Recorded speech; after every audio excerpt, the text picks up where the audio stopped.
This LOTAD will watch the intro, so... But I will start the timer at the new timing. Yeah, welcome everyone. This is the new 100% LOTAD for specifically the 1.0 N64 version. I have spent about a year or so on this, on and off, and I'm really proud of how it ended up. There's a lot of glitches that you wouldn't be seeing in many of the other runs, so... Also, do tell me if the audio is okay. Hopefully the game's not too loud or too quiet or anything.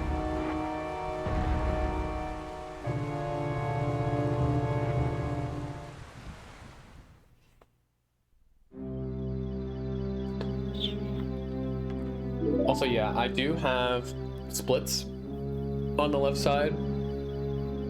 They are comparing... Alright, I'll lower it a little bit. So I do have to cross the YouTube video after every time I switch monitors like that, so... Sorry if the YouTube stuff comes up. Yeah, I do have splits. They're comparing against my really bad 100% golds for this route. I've done like a couple of segmented runs. They're not good in any way, shape, or form. I mean, they're 5 hours long, so how could they be? But I thought it'd be fun to have something to run against, at least.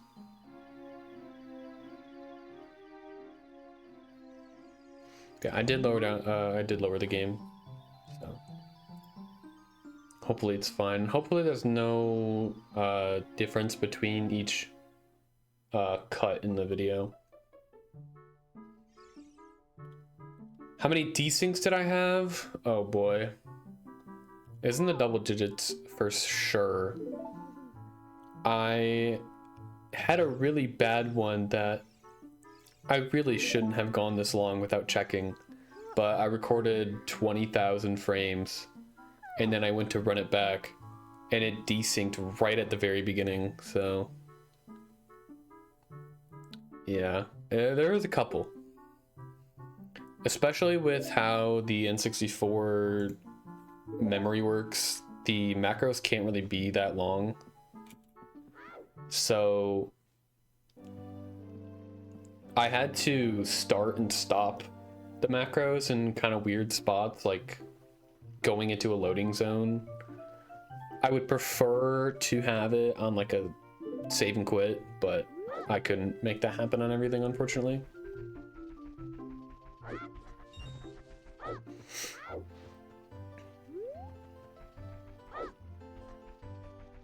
But yeah, speaking of splicing things up, this does have...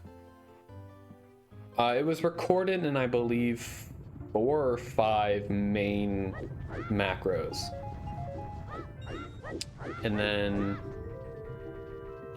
there's some things that I had to do in between because I messed something up in the route. So there's going to be a part in Adult 2 where in my original recording of the macro, I forgot to get a heart piece. So from that point in Adult 2 until Gerudo Fortress, my heart pieces are going to be wrong by 1 on the macro, but in this video I did splice in the correct recording there. And then I also missed a skull in the Night Kakiri.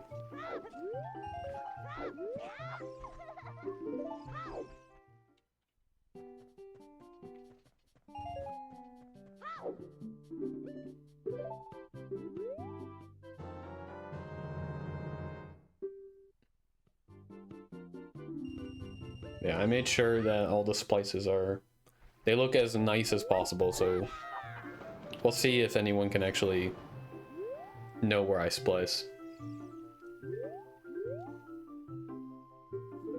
Also, I apologize for not really explaining this part too much, but this is in almost every single speedrun for this game, so if you've seen a speedrun of this game, you probably know Escape pretty well.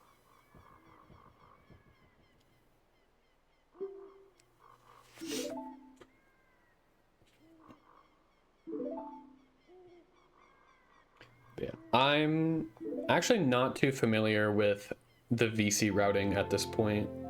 I've pretty much stayed on N64 the entire time I've been speedrunning this game, and that's been over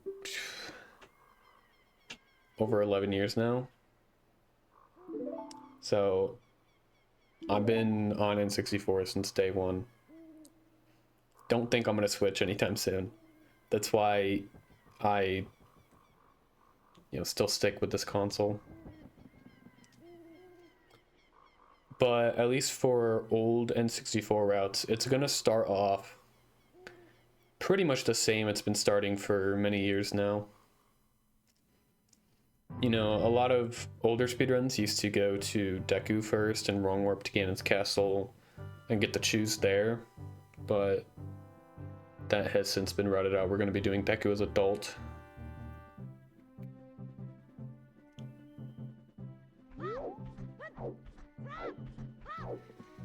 And then we're going to be grabbing bottom of the well choose.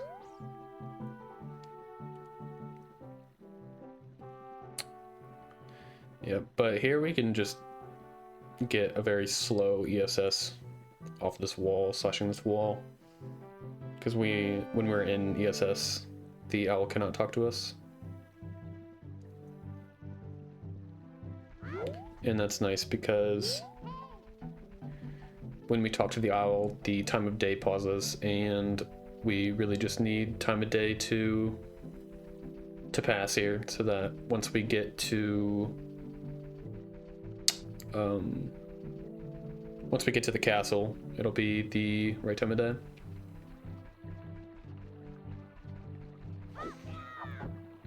But yeah, it's one of those cases where I'm gonna lose time now and then I'll save it later.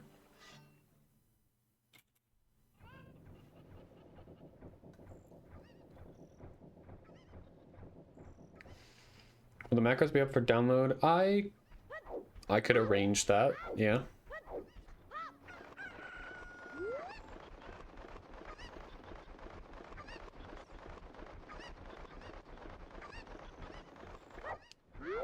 I took everything else off the screen for this run, but I did leave the input viewer just in case anyone wants to see the exact inputs that I'm doing on each frame for like a trick or something. Because I know that not everything in this route is like very thoroughly documented.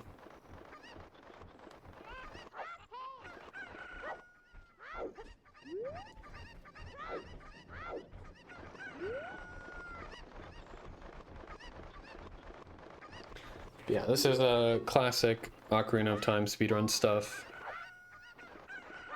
Getting the bottles, getting the explosives, yada yada yada. I spent like maybe an extra 5 minutes trying to manipulate these cuckoos, but I didn't really care enough to spend forever on this. So they're pretty good cuckoos. They probably wouldn't be a lot of top runners golds, but it's pretty solid.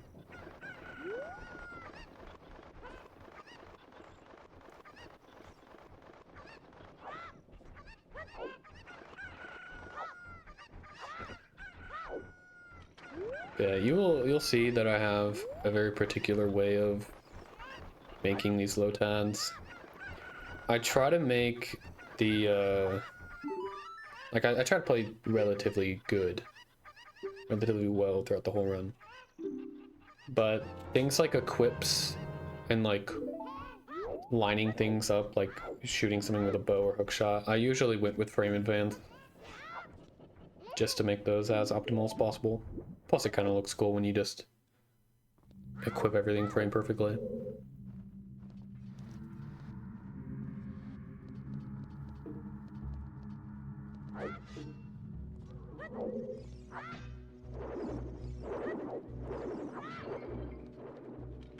No skull push. I don't actually know if that's faster for 100%.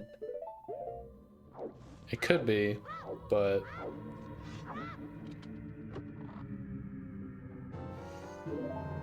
yeah, also this run will be doing one trip bottom of the well.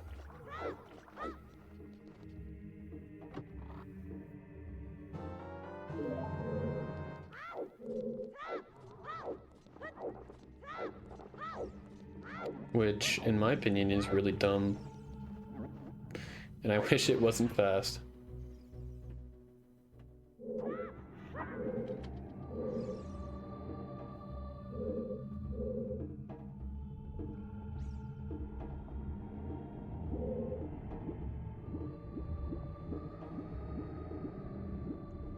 Yeah. An important route thing, I'm gonna intentionally break my stick there because I need to not have any sticks later for an RBA. Split.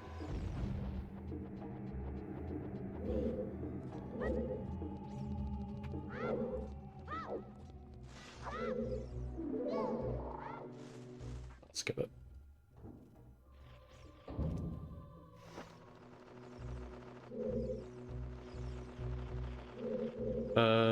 Reason to break the walls, I'll be going back there to clip the dead hand.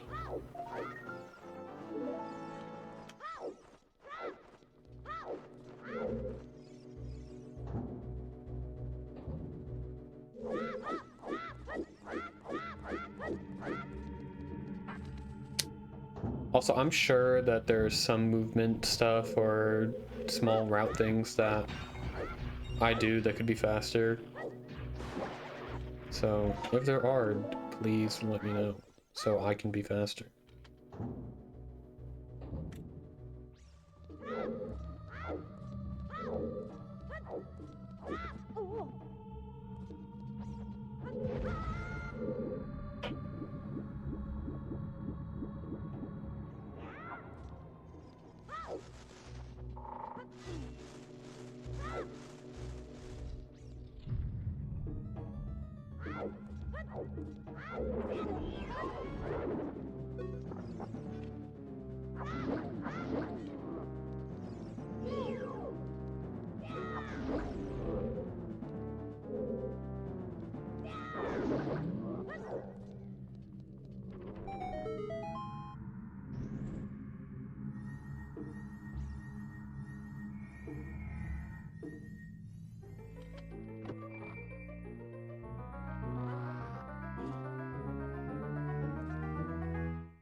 Also, any trick that has pause buffering, my general rule was if it is frame perfect, then I will always pause.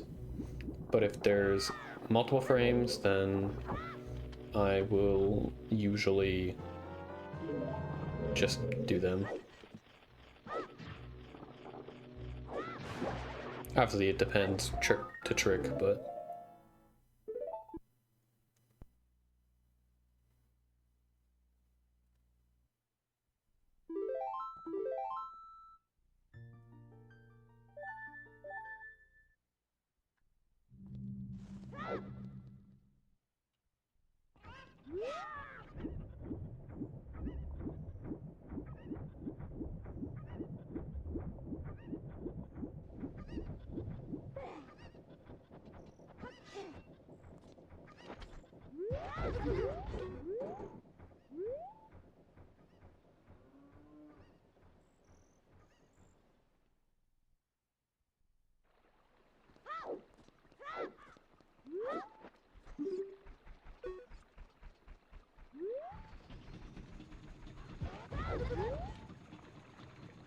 Oh, wow. Thanks for the sub call. I appreciate it.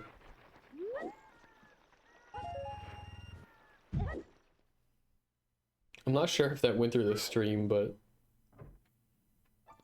it came through like multiple times. The sound effect, at least. But I appreciate that call.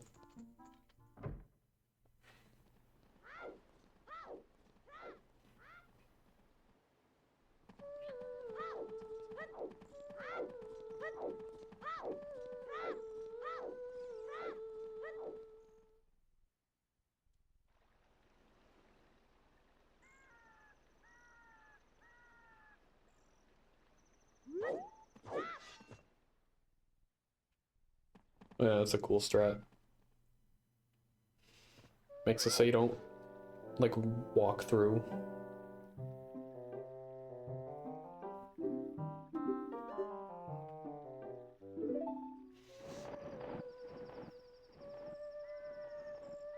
Oh, low pause is sick.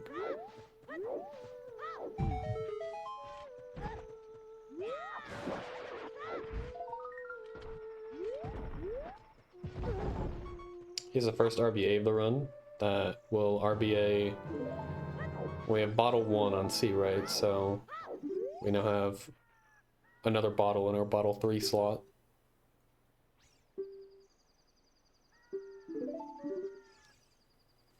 And we're going to be using that in adult 1.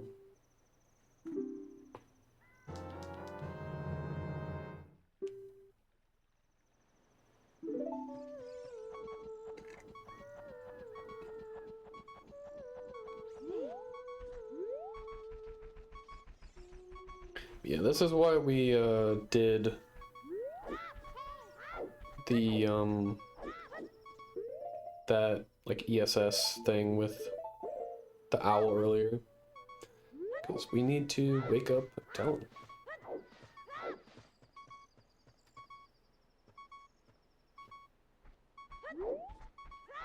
So while we lose a little bit of time earlier with the owl, we're gonna save it here, because as soon as we get there, we can just give it to him.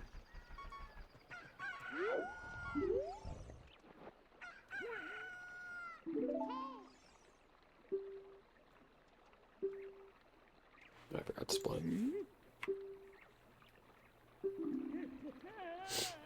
Too many sub splits.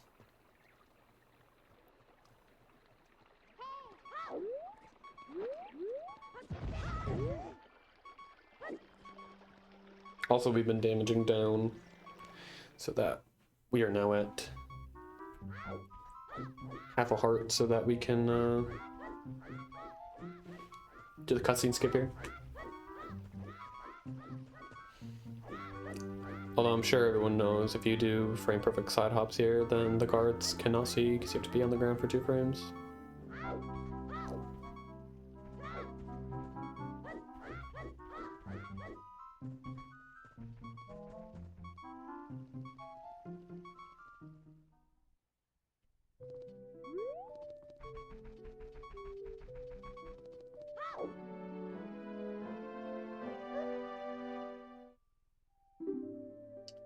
You can backwalk, but it's slower.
Yo, Kiwi, how's it going?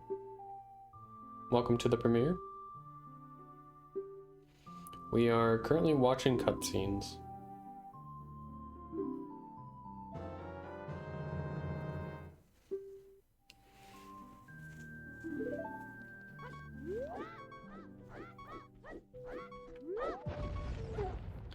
Yep, kill ourselves as we enter the cutscene and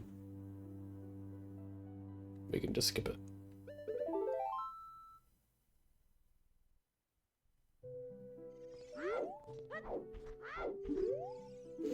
Also, this part of the run was probably recorded like last June or something, so it will not be doing the new dot skip, unfortunately. But the new dot skip setups are very cool.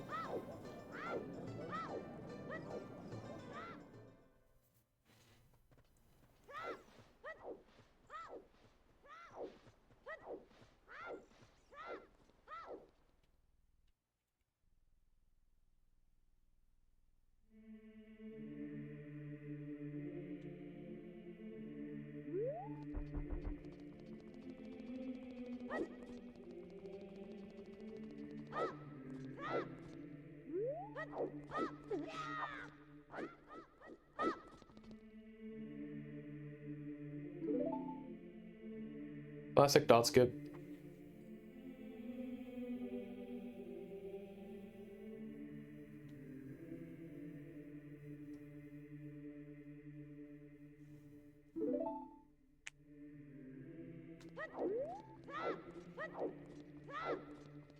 I don't know, we have a whole like 5-minute cutscene to watch, so I guess I can explain dot skip a little bit for those who don't know.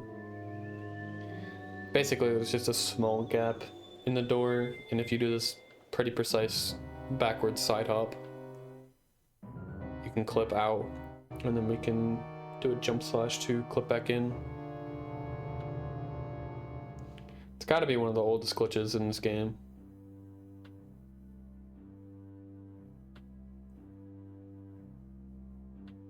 Maybe like 20 years old at this point.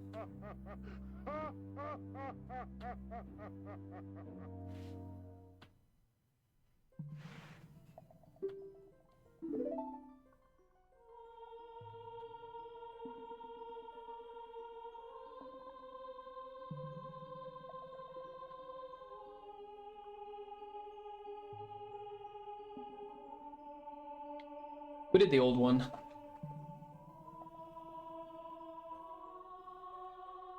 Yeah, this was recorded way before the new stuff was found.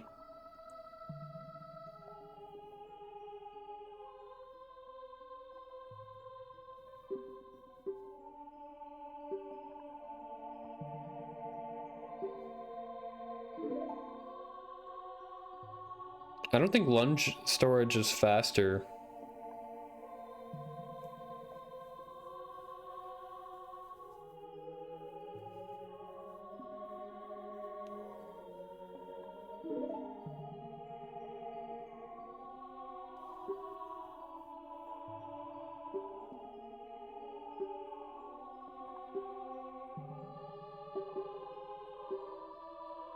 Because, I mean, you have to, like, set it up and everything.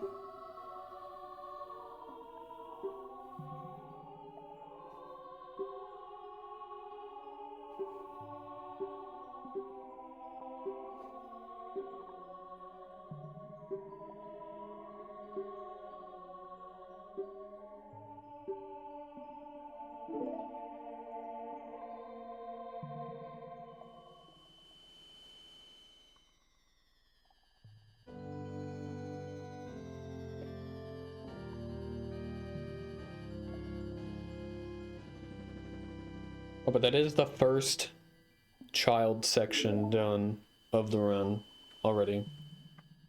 There will be 3 of them. And even though Child 1 only took 20 minutes, Child 2 is even quicker.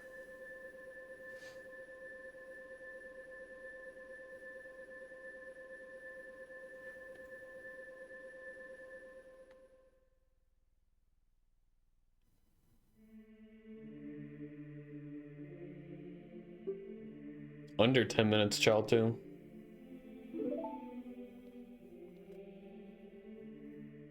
I guess spoilers, but...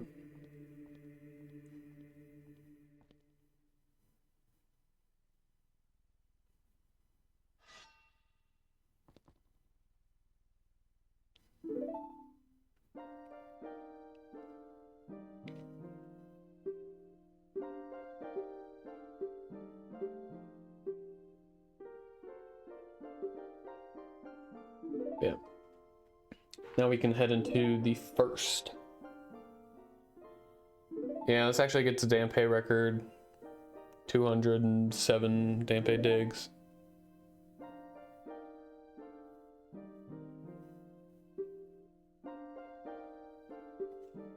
I think I got Dampe like 3rd or 4th try, so it wasn't too bad.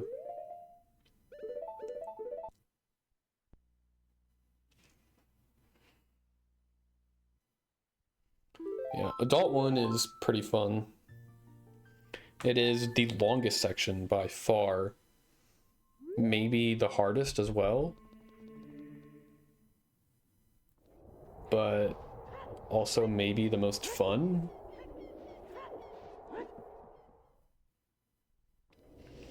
Lots of cool stuff that we do, especially once we get bombs in a little bit.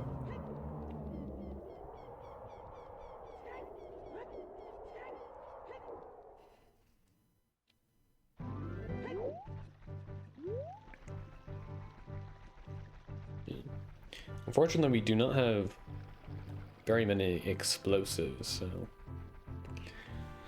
we're gonna need to get those bombs pretty quick.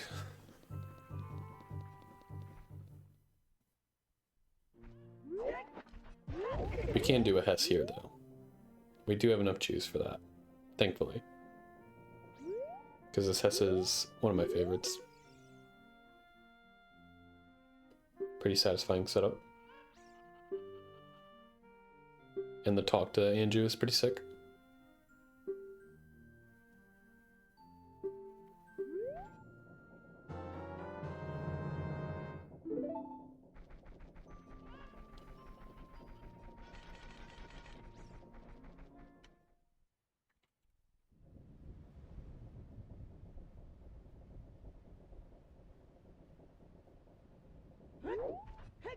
This strat with the Poe is like so dumb. I don't know how people do this more often, but yeah, we can lure this over, and then we actually need the Poe in our bottle 3. That's why we RBA'd earlier.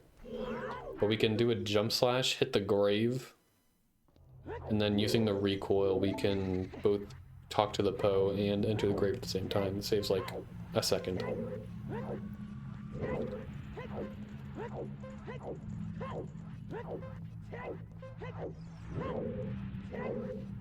It's also, in my opinion, harder to do on N64,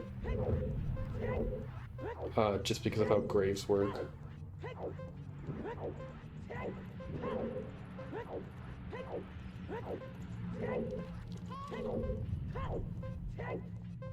Also, I'm bad at Dampe, so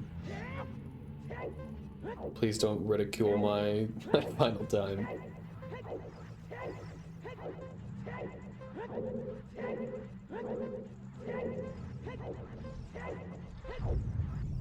Yeah, sorry, I cannot get the 46 or 47. You're gonna have to live with a 48.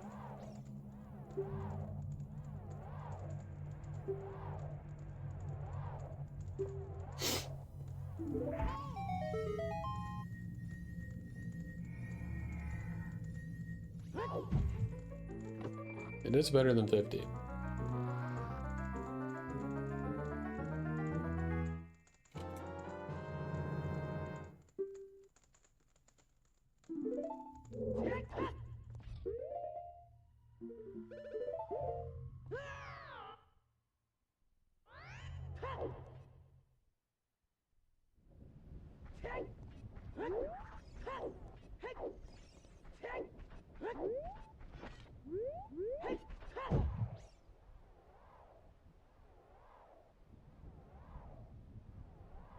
Yeah, this is a pretty cool glitch to get into Shadow Temple early. It's also really nice because it saves a chew compared to the old super slide teleport setup that we had to do on older routes. But I mean, at this point, that's been around for quite a bit. But yeah, we can just hookshot jump. Walk along the seam. That hookshot strat is so cool. I tried to get it again in Adult 3 when we enter Shadow Temple again. But I forgot how to do it, and then I couldn't find a video on how to do it. So we'll do something a little different there.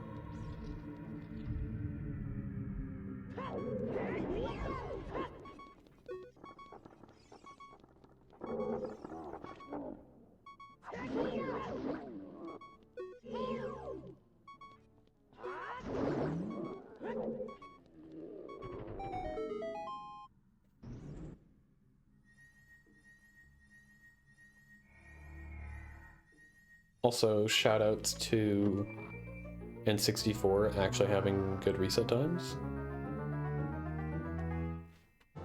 Because otherwise we'd have to use a chew here to kill ourselves, and we already don't have a lot of chews.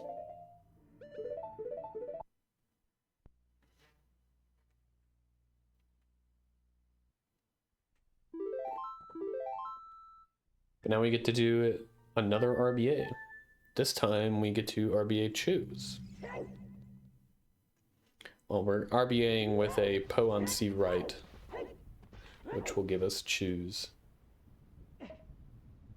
And bugs are pretty much the highest number that we can get. So we'll have the almost full max of chews of 29.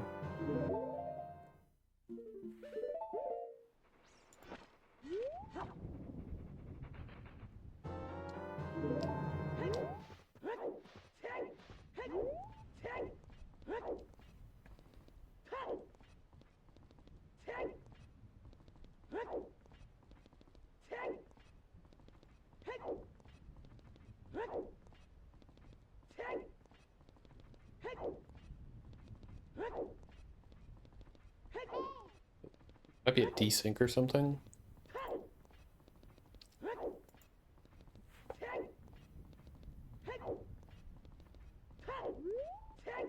Oh, there we go. I think it fixed itself. I think we're good. Small time loss. But now what that does, by loading and unloading the area, we can unload the grave here so we can enter it without playing Zelda's Lullaby. We do have Zelda's Lullaby, but it plays a cutscene and it's pretty slow. Also, that hook shot is so cool. Also, another fun trivia about this. The first time I came here, I recorded all of this, went to Dodongo's Cavern, and then realized I didn't have a ferry, so I had to come back and grab the ferry and re-record it.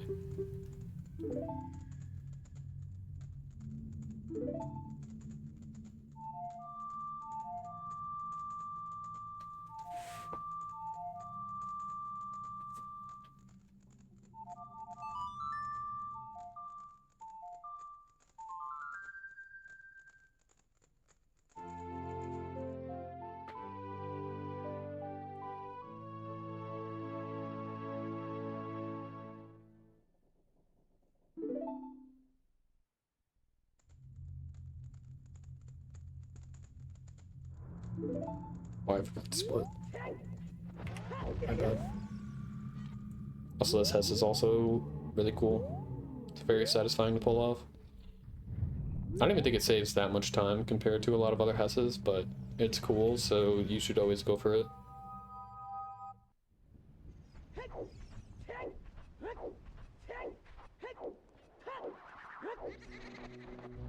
Also, we get to reuse this Poe again to damage us. It is a bit scary though, because we're still only at 3 hearts. And we're gonna be intentionally taking damage. Well, I guess it'd be after the heart piece, but still. You can take damage in the, what is it called? The Royal Family Tomb. And then you can also take damage here by Dampe. You can get pretty screwed. And get hit multiple times, pretty much out of your control. Also, we don't have a sword right now, so we cannot do the jump slash there.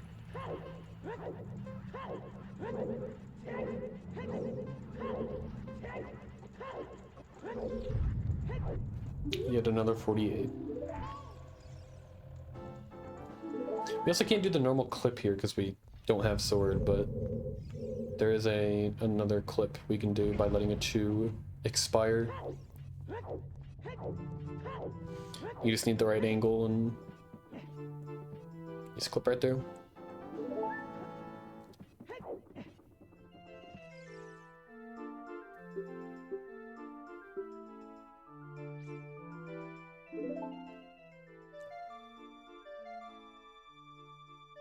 I'll remember to split on this song. With a gooder angle, you can skip the climbing animation. I actually did not know that.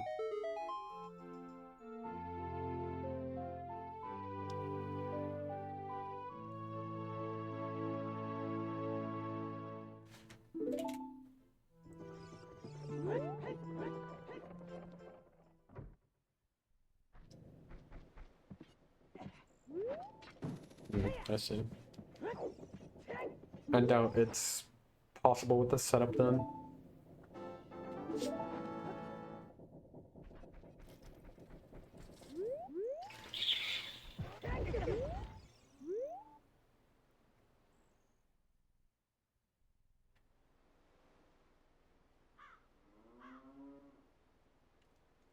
Do I know how big the movie file is? Well, I recorded this in multiple parts. But the longest movie was, I think, about 120,000 frames. And then I did this in about 4 or 5 parts. I didn't keep track of the re-records for the first part, but I did keep track of it for the rest of it. And I did about like 5,000 to 6,000 re-records over the course.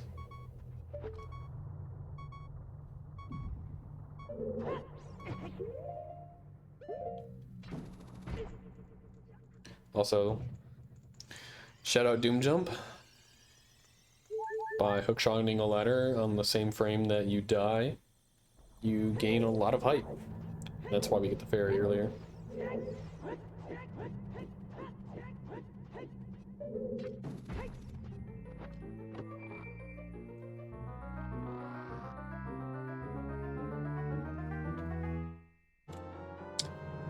I don't know what the Kyle jump is, so I don't know if I have an answer for that.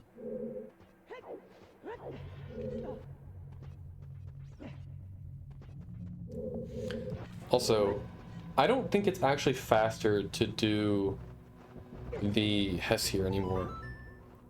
There was a really dangerous hess you could do across this bridge from the bomb's chest, but we use a chew there to explode that wall, because when we come back here in about, I don't know, 3 or 4 hours,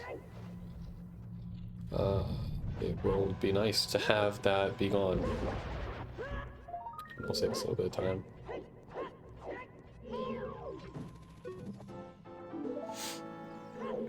Yeah, pretty much just doing DC cleanup. We're going to be coming to DC 3 separate times.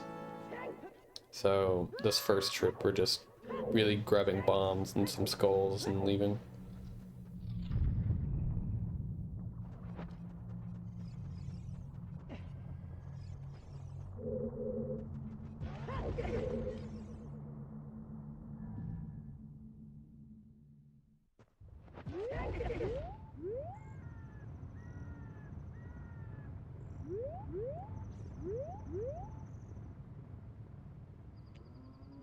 Hmm.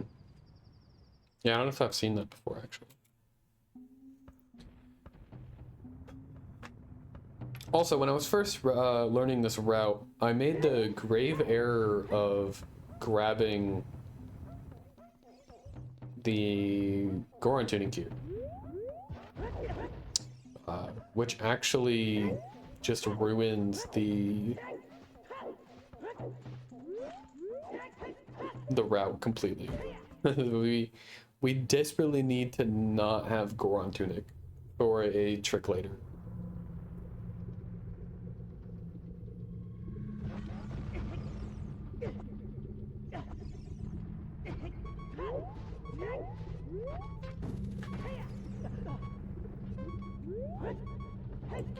Also, I did not turn around straight there, and this setup still worked, so I just kept it in because why not? But yeah, this is why we destroyed our stick earlier, is because when you die with the bottle on B, you then have stick on B, and if you use stick as adult on N64, the game will crash. And I want to put a bottle over it. So that's what I do there. Have a bottle in hand, hold shield, hit B, and then use the bottle again. We can basically just overwrite it. And we're doing a lot of things here. I think that put a fish in our ice arrow slot, and we RBA'd lens too, which I don't remember actually what that does.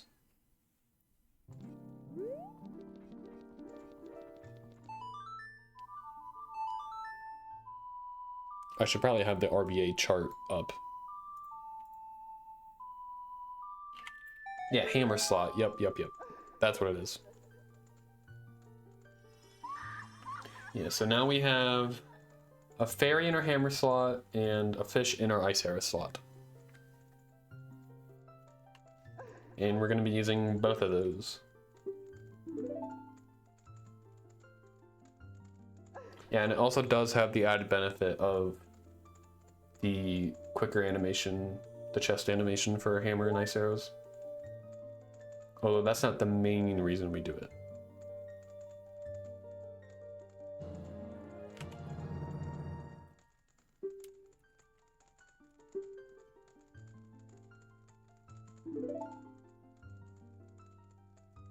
Alright. I did pull up the RBA chart, so later I will be able to refer to that.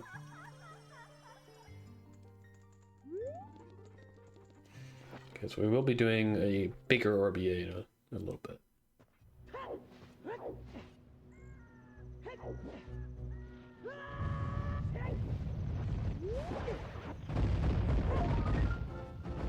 Right now we're just doing some DMT cleanup. That hess is always really fun to do.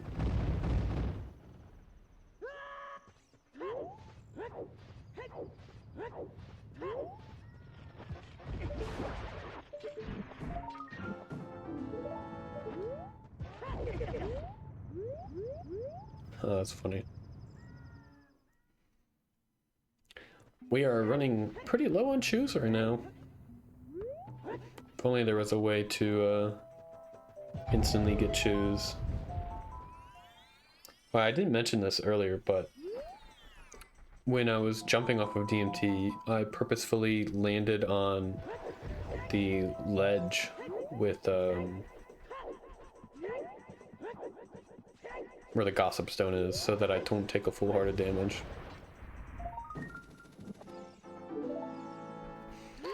Because I'm gonna be voiding out pretty soon, and I need to have enough health so that when I void out, I don't die. But at the same time, I want my health low enough so that I forgot to spell, by the way. I need my health low enough so that I can die after the void out. So health management here is pretty important. But it is pretty hard because you're in DMT and it's really easy to just accidentally take damage. But yeah. We can catch fish on B with Poe on C right, which now means we have 25 chews because fish is 25.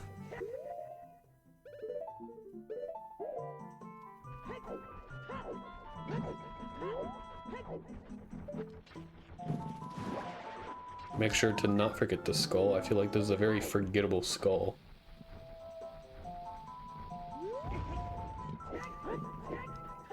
And we get down A here so that we can climb the slope.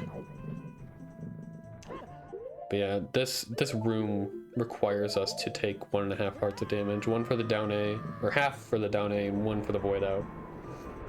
So we're gonna be at half a heart after this, which is perfect, because then we'll be able to very easily kill ourselves in a little bit.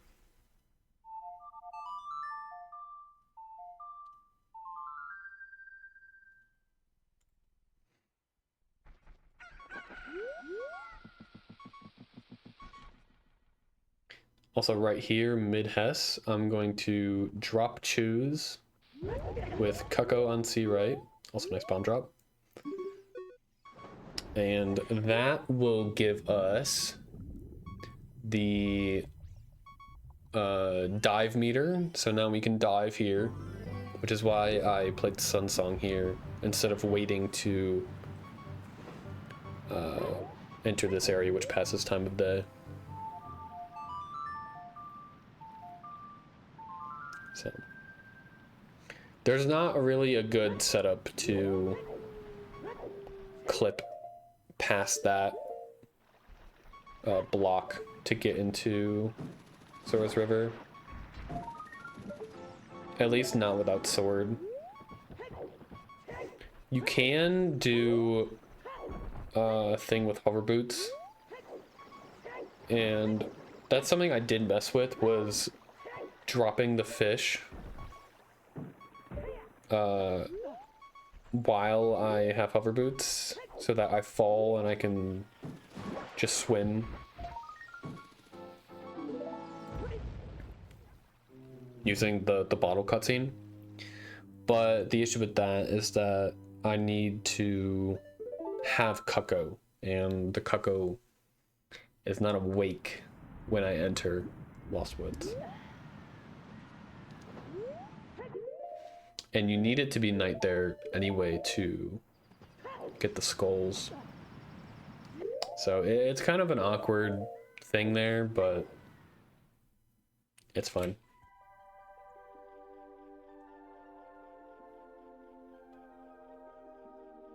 Oh, and that also did give us wallet. So that gave us the silver scale and the adult's wallet.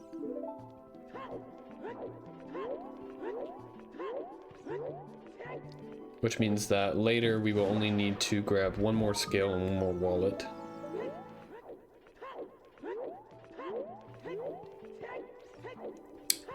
Here's a really fun glitch. I don't know why it works. I don't know if anyone knows why it works, actually.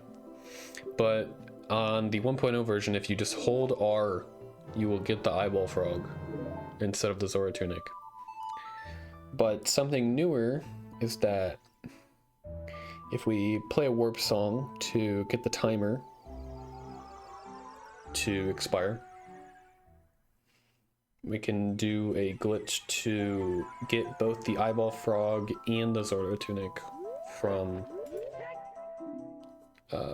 King Zora. So if we just go right outside of his talk range and then use a cutscene item and then talk to him,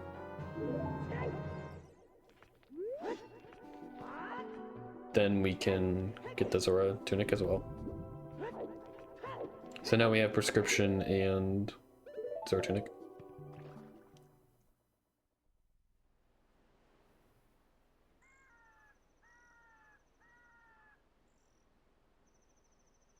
Okay, that makes sense.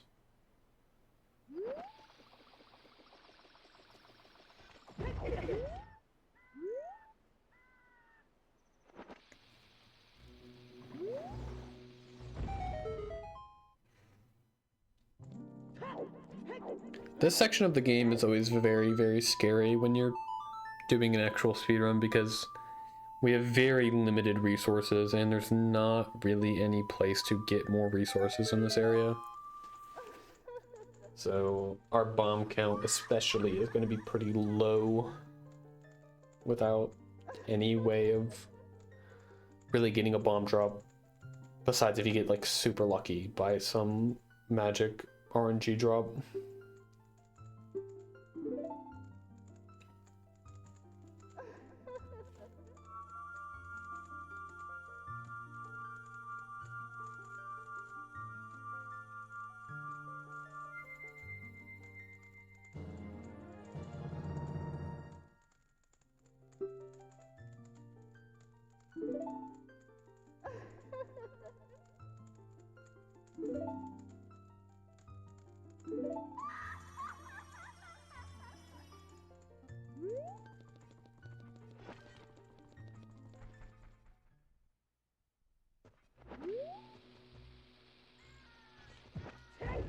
Also, this is a pretty cool weird clip to get under here.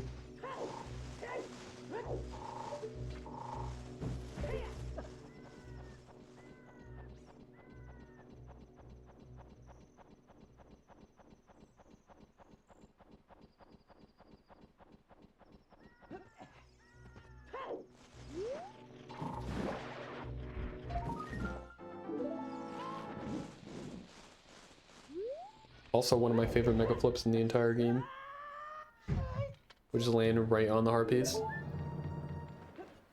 Also the cycle works out perfectly for us to just top across these.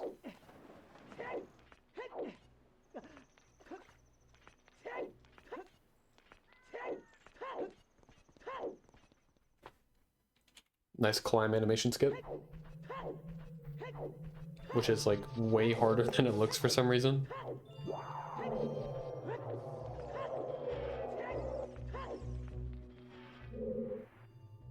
This is a pretty cool clip to skip because freezers are hookshotable, so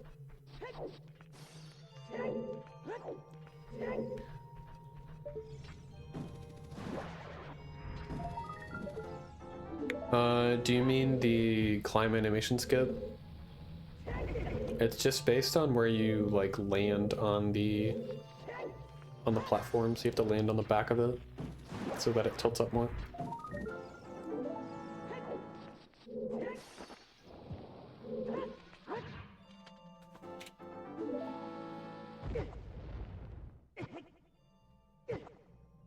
Also, we use that bomb to clip in, so we also use it to damage down a little bit. This is a very hard but really cool hess, because we can just hess all the way through Ice Cavern, just nearly avoid the spinner there, and then grab the ledge there.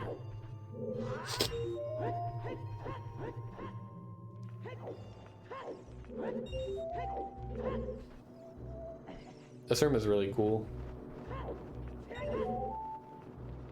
but also kind of stupid with RNG. I was trying really hard to not get hit by these guys. It worked for the most part, until now, but it loses like no time.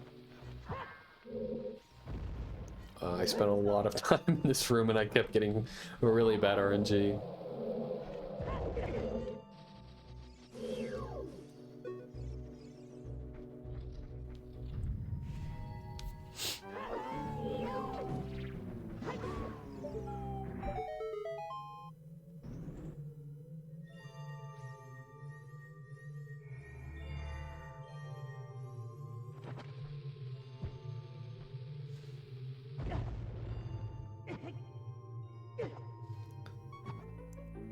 And then there we can damage down.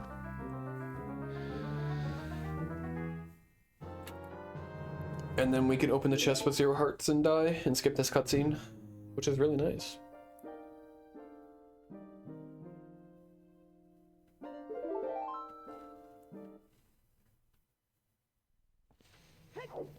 You can mash A and pause there to give yourself a little bit more chance to get that. You can also damage yourself down to half a heart instead.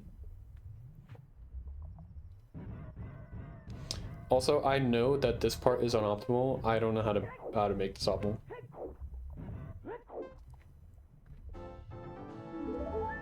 So you'll just have to ignore that.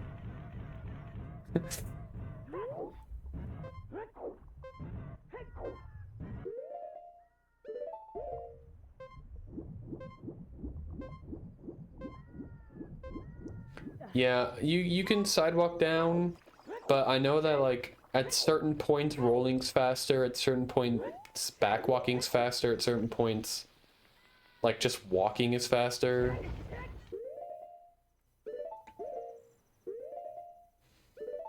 But yeah, classic Jabu mega flip or mega side hop with 3 bombs left.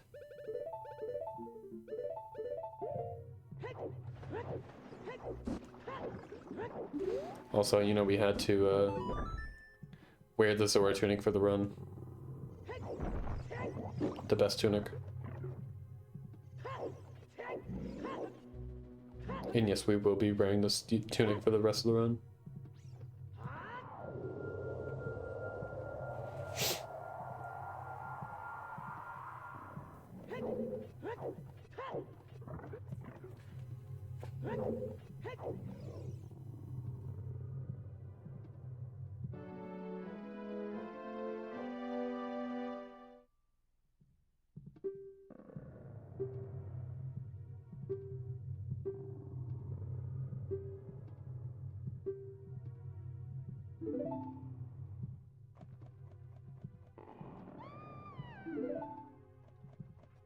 Also, this strat is always cool to get these skulls here. By just doing a side roll and jump slashing, we can kill them.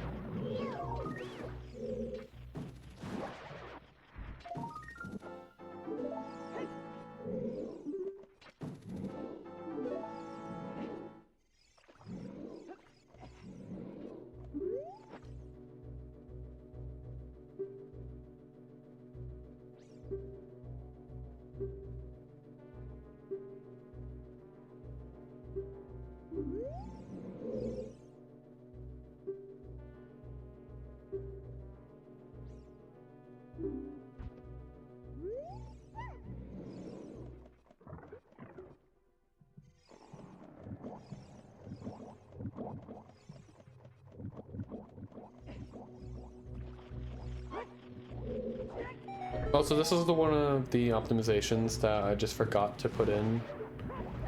It is faster to not climb these vines and instead hookshot the pot through the wall.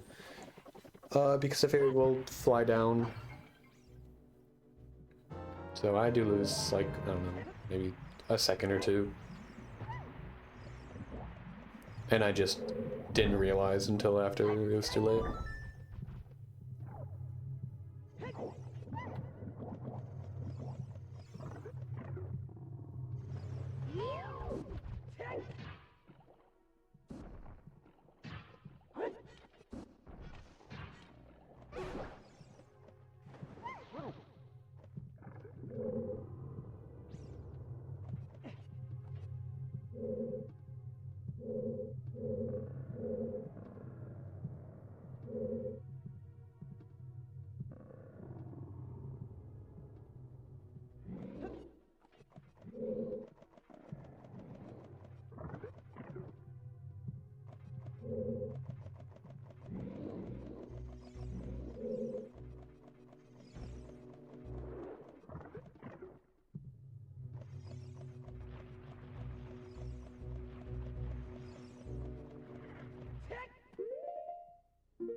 Sorry.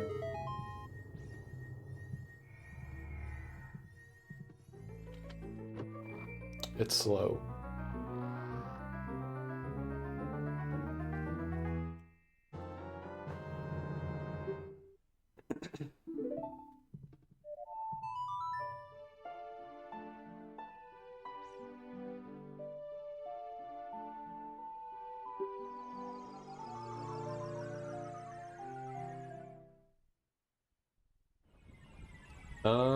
You'll have to see in 2 hours.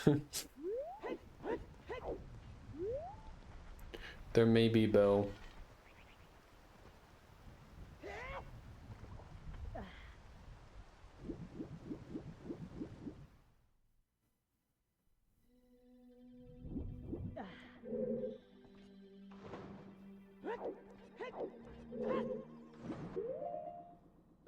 Also, I may have recorded like 20 minutes after this part, forgetting that I needed to get the water skulls. So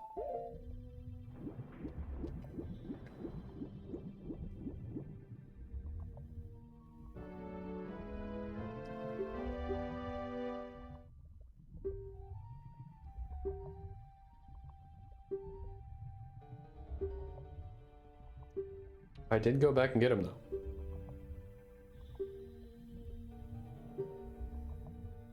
Yo, Tried Force, thank you for the good luck.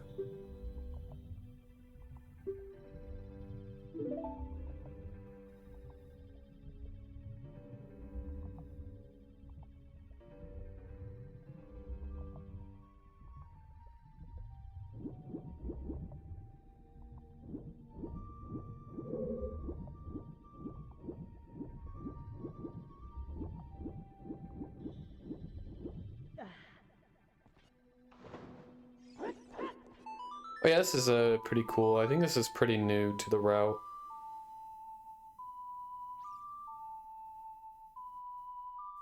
This part coming up pretty soon.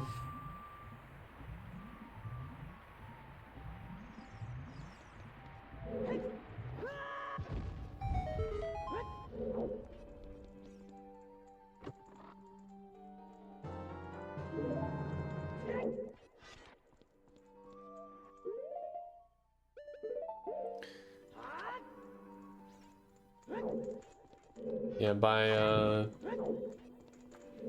jump slashing, I think it's a frame or two after putting away your sword, you will get an empty jump slash, which gives you a bunch of random values to your sword, and one of those is Din's Fire. Means that we can light those torches.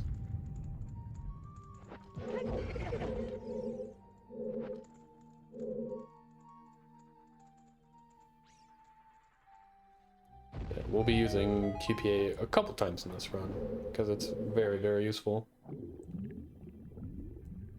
And yeah, Kyle, don't worry about it.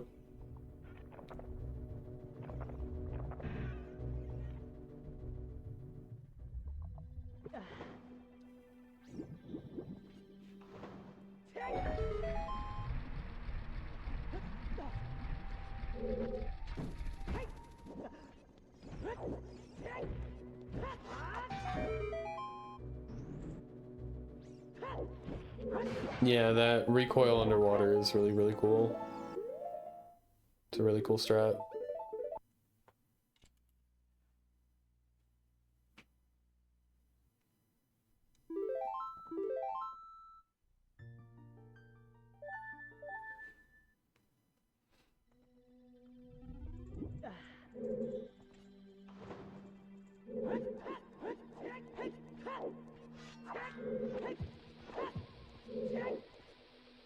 There's also a really, really cool super slide we can do here. You got like a frame or two of leniency, but we can do a super slide and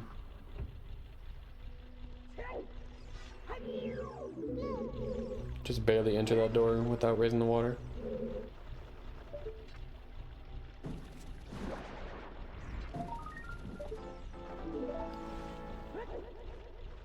I mean, it's just a matter of what's the superior console call.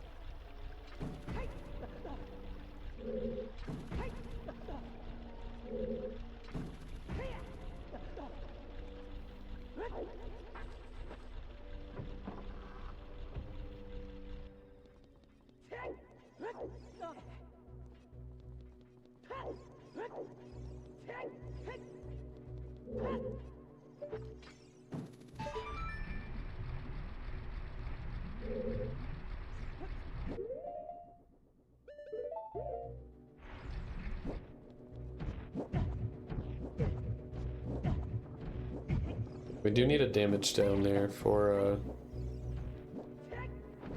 the Jabu wrong warp when we Ferris went back.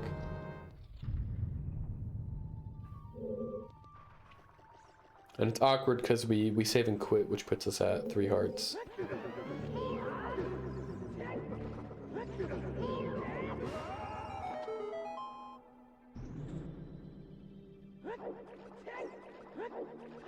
But we'll do most of the rest of the damage in Jabu.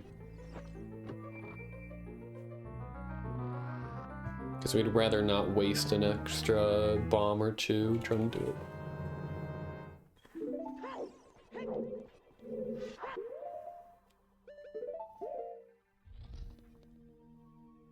This is a really cool way, using entrance point glitch, we can unload the Song of Time block here.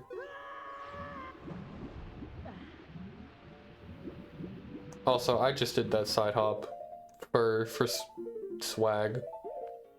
You do not need to be doing all that.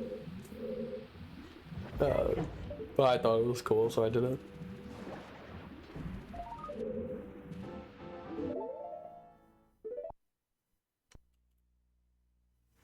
That's not where you split.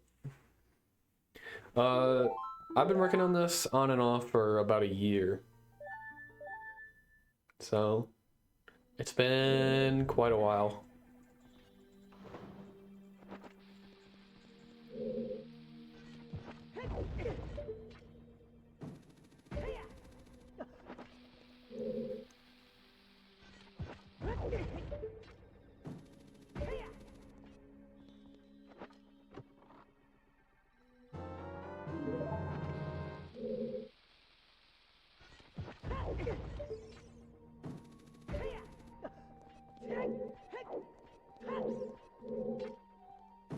Thank you.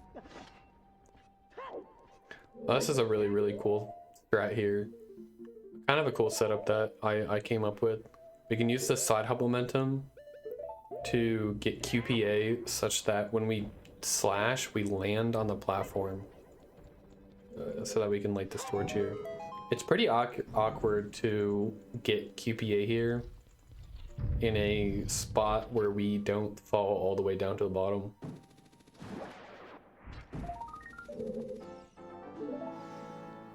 Because it's really hard to get back up just because we cannot jump slash again.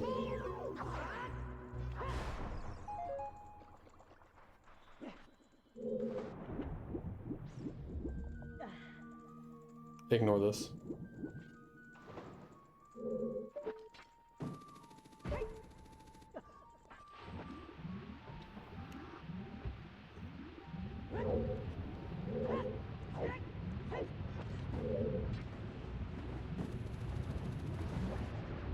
And we also don't have bow at this point either, so we have to do the QPA there.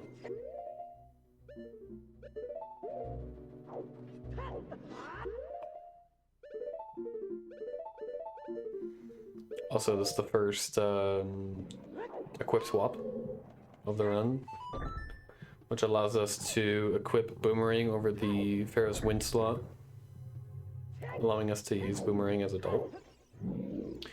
Meaning we can actually kill Boomerang as adult and complete Jabu as adult.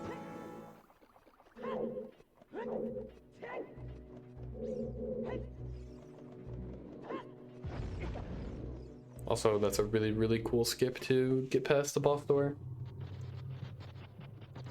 I like that clip a lot.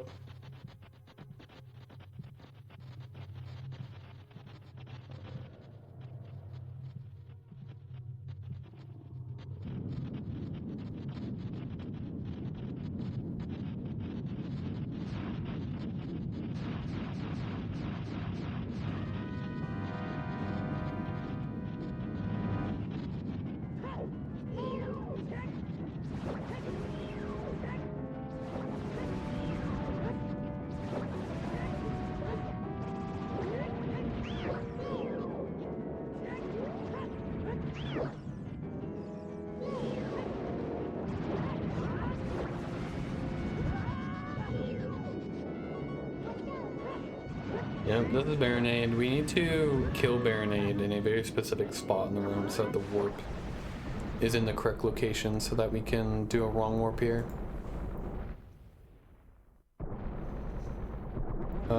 This was also done before the like pot push stuff was found, which you might be able to do in this route. I'm actually not too sure exactly how it all works.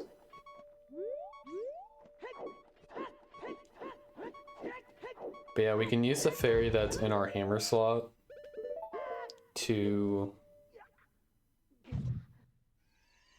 die on the blue warp here. Because we need to die twice, actually, in order for this wrong warp to work. This wrong warp is very weird. It doesn't really work like other wrong warps just because of how Gerudo interacts.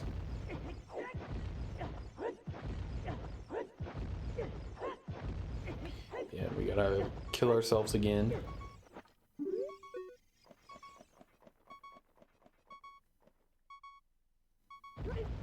Which will give us movement and the Gerudo text box over here by the door. We're not stuck to the blue warp.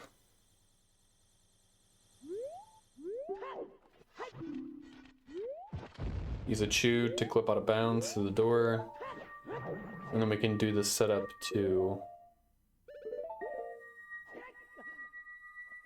frame perfectly pause, side hop into the loading zone as the blue warp tries to take us away. And now we are in the boss of Donga's Cavern.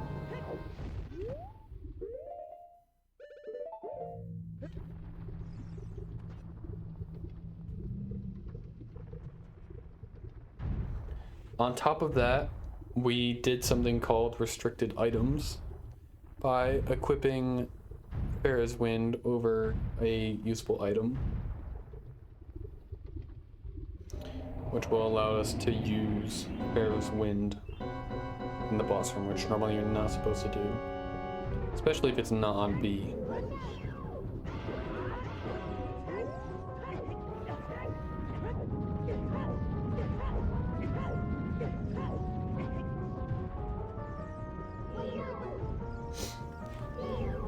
So we can actually use it while Dodongo's eating the bomb here.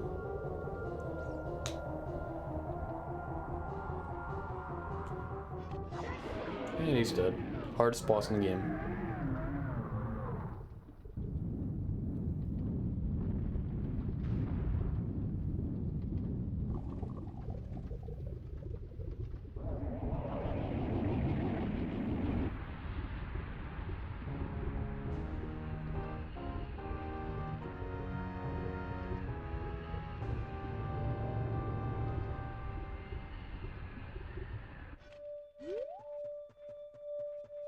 We can also do a really cool setup to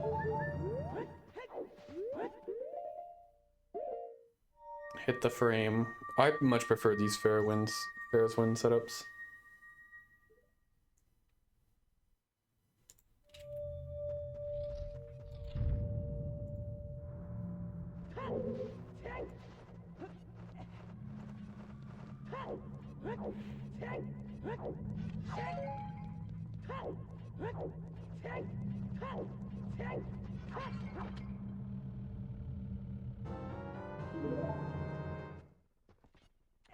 Also grabbing a fairy there for a glitch we're going to be doing in Forest Temple.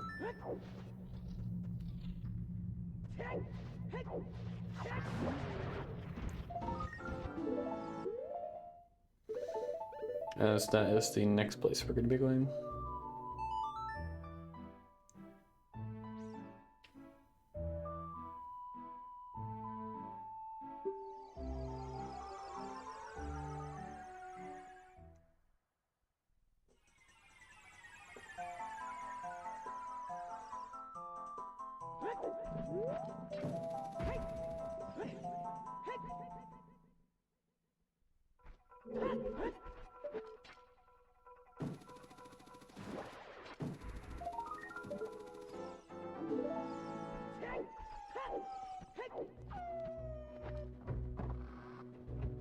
Yeah, Forest Temple has a really cool route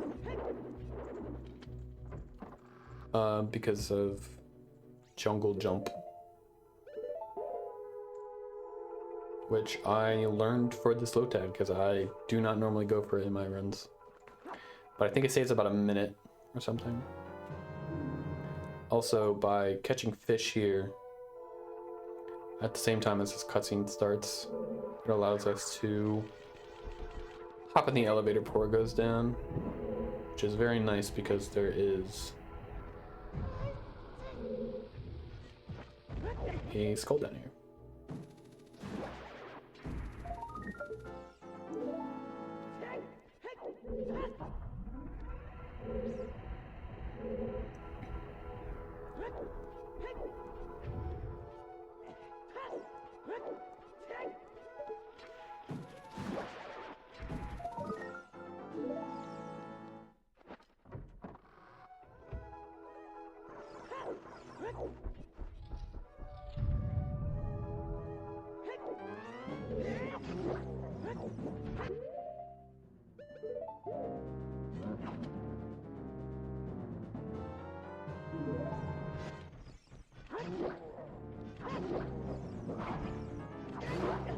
Also need to damage down here as well.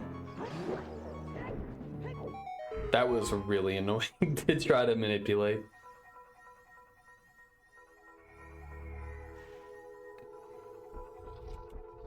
But yeah, here is going to be jungle jump. This is a really cool glitch. We're gonna be doing the EPG that we did, entrance point glitch, that we did in Water Temple to clip inside this door with the bombs here. And then similar to what we did in Dodongo's Cavern, we're going to be hookshotting something the frame that we die, which will boost us up. And now since we got entrance point glitch, our entrance was saved all the way up here. And the stop walls don't spawn unless you spawn up there. So we can mega flip and clip out of bounds and void. And then when we come back, we'll be put at our new entrance up here, which allows the stop walls to spawn. And these are the stop walls that give us the boat. So it saves a bunch of time.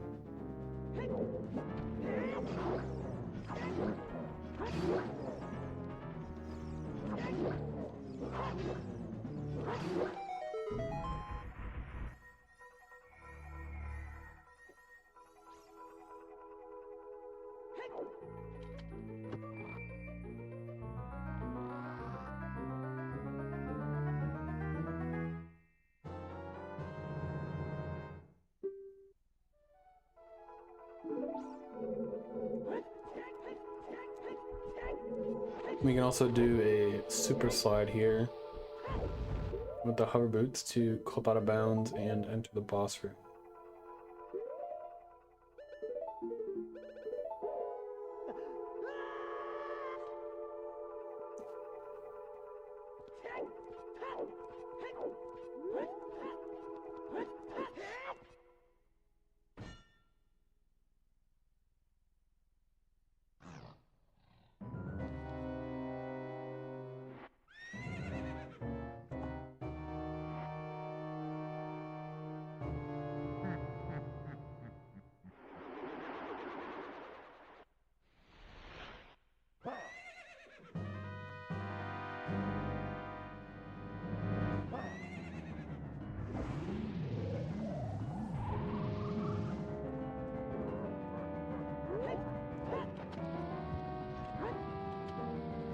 But yeah, it really wouldn't be an N64 100% Phantom Ganon fight if we weren't doing a bunch of crazy things as the fight goes on.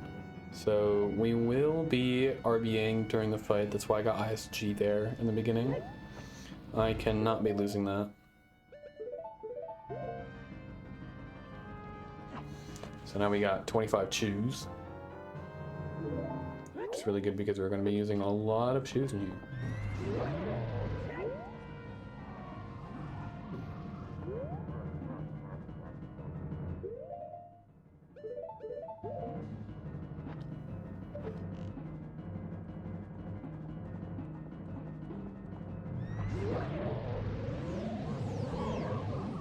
And then here we have ISG, and we can use the bow and arrow to stun him as he tries to get up, which allows us to very quickly kill him.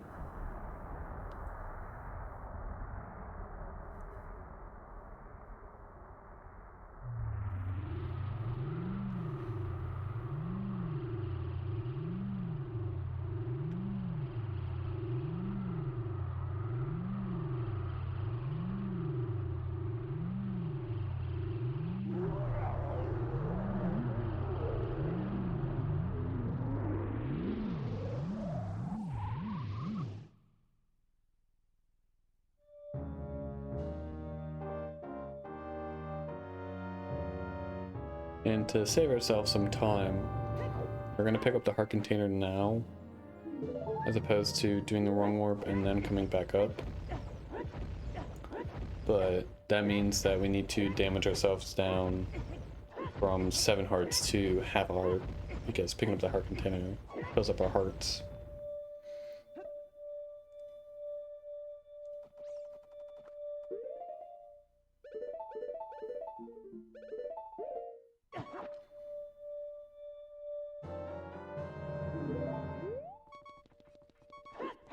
And then once we're at half a heart, we can just do the normal wrong warp setup.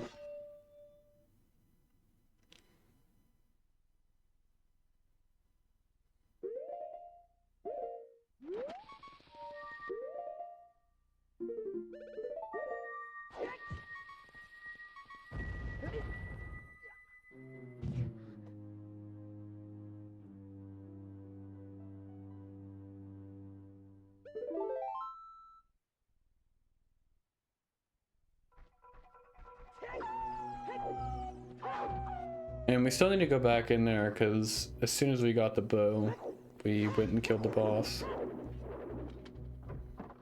And there is a skull locked behind.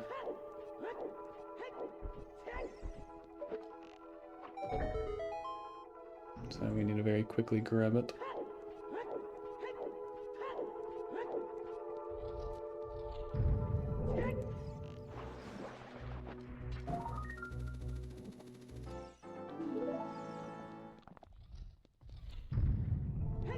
And then we can grab the last skull over here, and then we will be done. Forest Temple.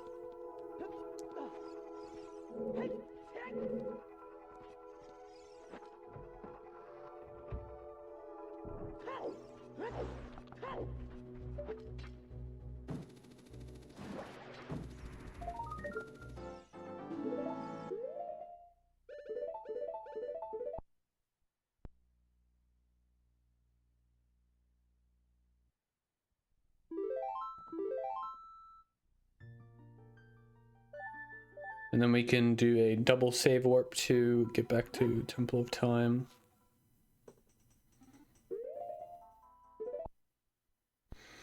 And that is actually where the first macro ends. So there is our first splice.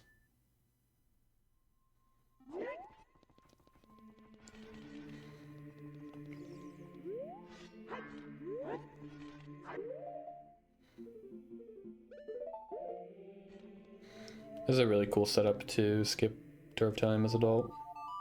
It's much better than the other setup, because the other setup was very finicky. Also, this is the reason that we grabbed the fairy in Dodongo's Cavern. It's just a way to heal ourselves here. Because we're going to be entering the Fire Temple. And we have to skip Goron Tunic, so we will be on a timer.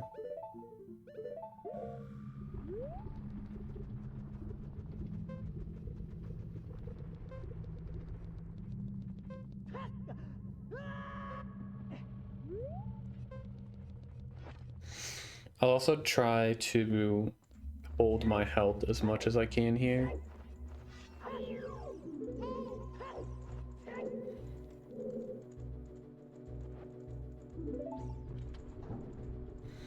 Cool glitch to lock our camera as well, which allows us to skip the Darunia cutscene here. But yeah, I'm gonna need as much time as I possibly can, especially for the boss, because we will be completing all of Fire Temple while we're here.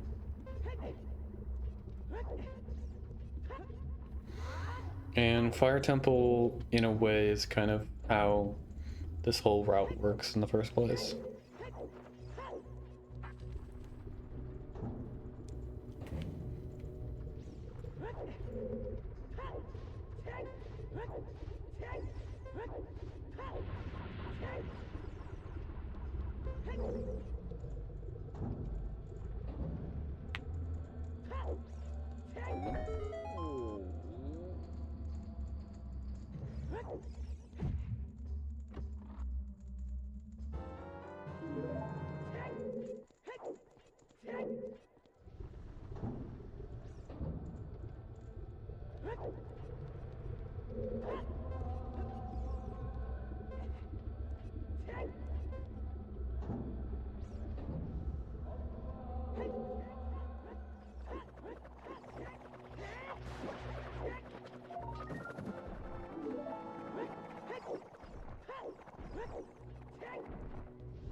Also, since we don't have the groin tunic, we can't do the hess here, unfortunately.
That's a really cool setup there to make this pixel shot here a lot more consistent and easy. It's pretty fast too.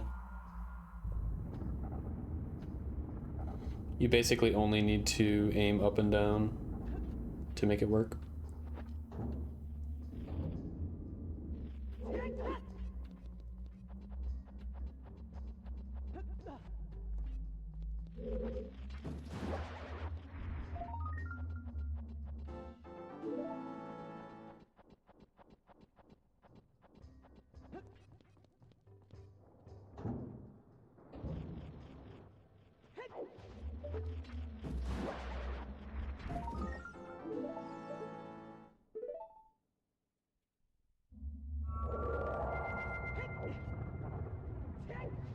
And this part's also really cool if you're able to do it right.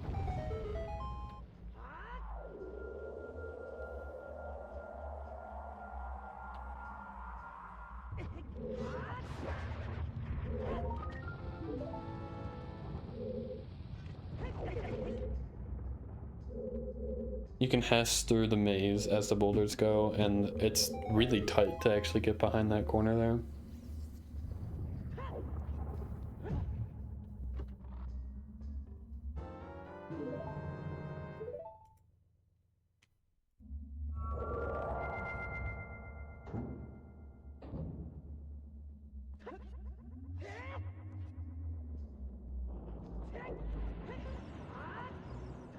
I also want full health for the boss, so I can grab that heart right there. And then I'm going to be grabbing 2 more hearts on the way.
Yeah, like we said earlier, because we RBA'd lens, we get the quick chest animation for the hammer, which saves like 5 seconds or something.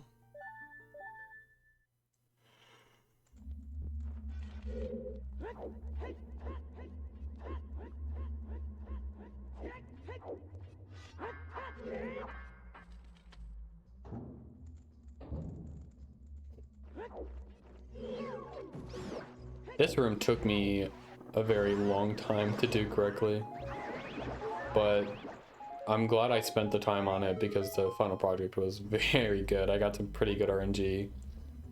I could just pretty much sit in one spot and quick spin.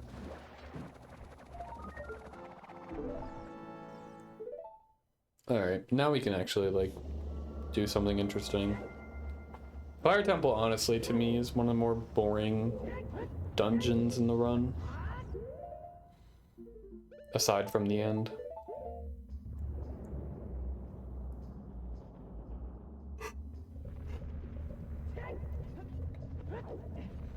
I'm gonna show you the boss, and after the boss is not boring at all.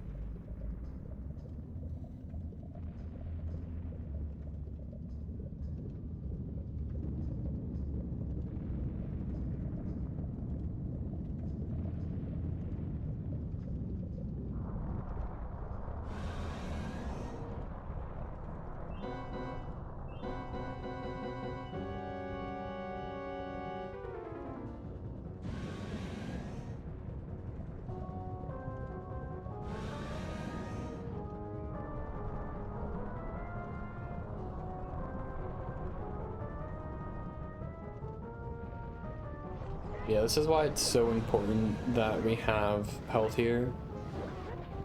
Because even though we can do the quick kill here with the chews and the nuts, we still burn off quite a bit of time during the boss. And we still need to do something after the boss. So we do have 36 seconds at the moment. But as you'll see, that's not very... that's not a lot of time.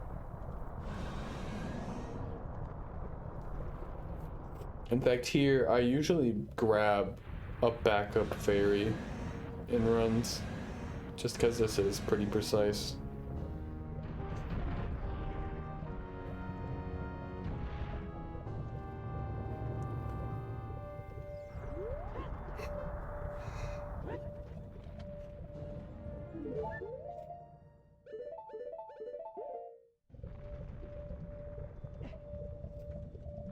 Yep. Time to wrong warp. And again, we don't have Goron Tunic, so we take damage in the lava pretty quick. And it's like really, really annoying to have to do this with any other tunic.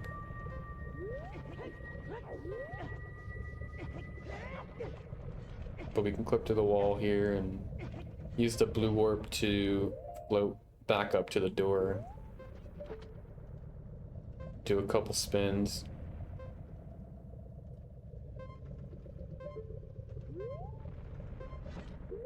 And then with 7 seconds left, we can slash and look at the door at the same time.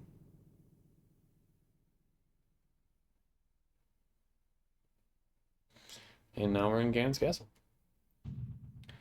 Hey Jane, what's up?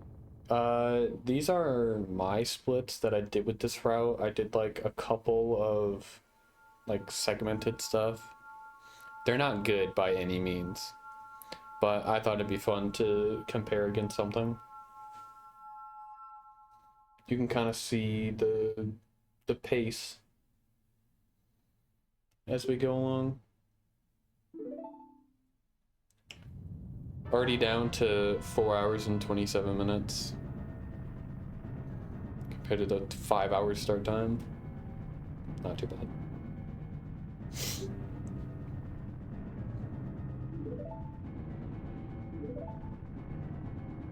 Alright, I'll see you, Kyle. Thanks for stopping by. But yeah, doing 1080 here is like the whole reason that this route works at all. Because of this glitch that we're about to do. First we need ISG and RBA, similar to the Phantom Ganon fight. And while we're here, we might as well get more chews. But we can do this setup here to get a pretty precise hover while having the bottle out.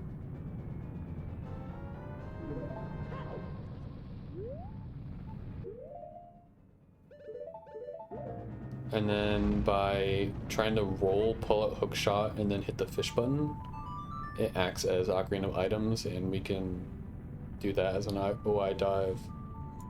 And then we can play Prelude, but it will use the coordinates of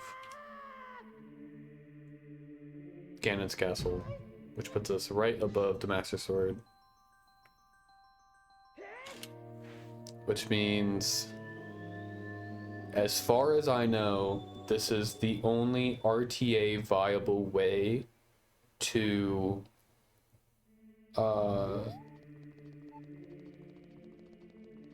go back to child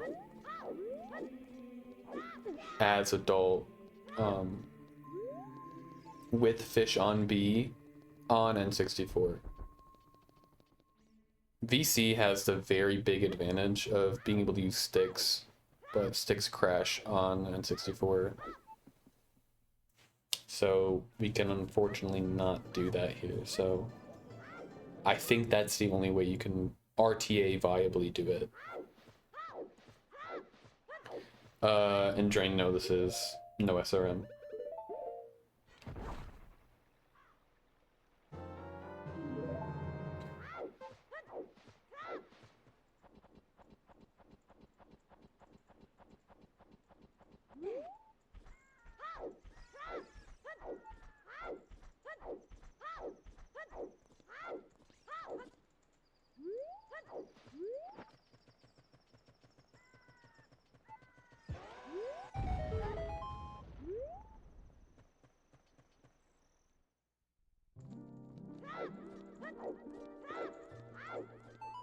Yeah, this whole route is RTA viable.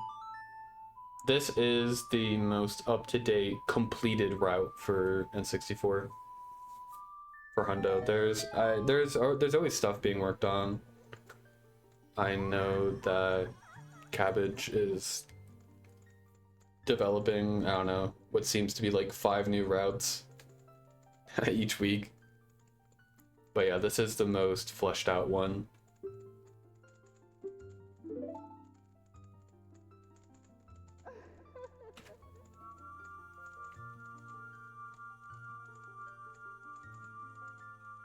Yeah, and that's exactly why I have the splits, because it's pretty cool to see what kind of times you can get.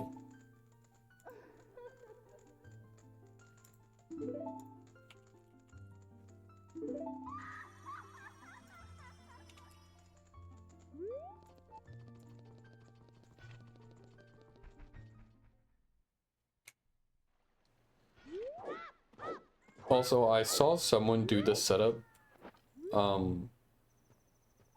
It's really finicky though. It took me a bit to understand it.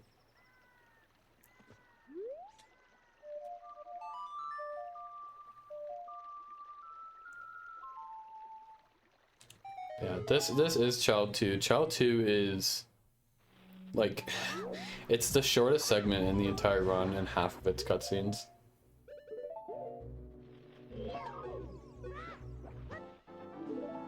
A lot of it is just set up for the upcoming sections.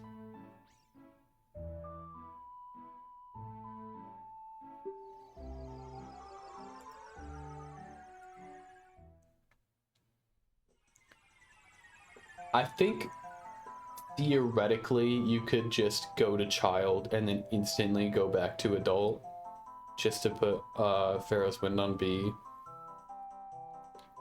But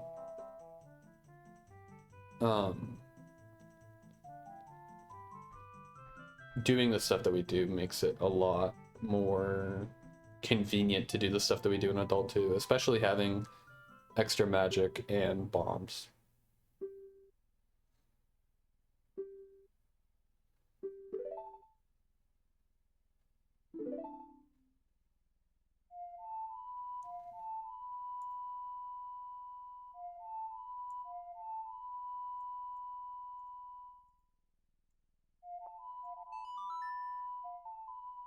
I should actually put some text on screen.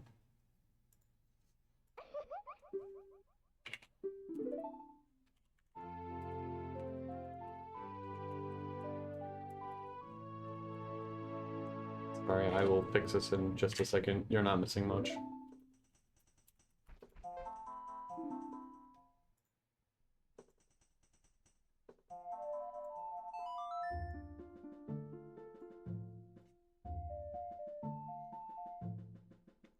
That is the time to beat. 407.47.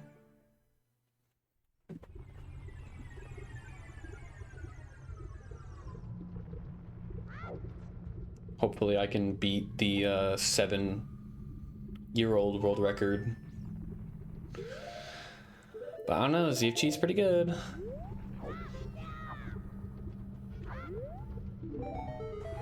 Also, it's incredibly important, if anyone's learning the route and watching this video to learn, it's incredibly important to not catch the bugs there again, because when we try to grab a Poe in Adult 2, if you catch the bugs again, you will not have room to catch the Poe. And I've made that mistake plenty of times. So, just a warning.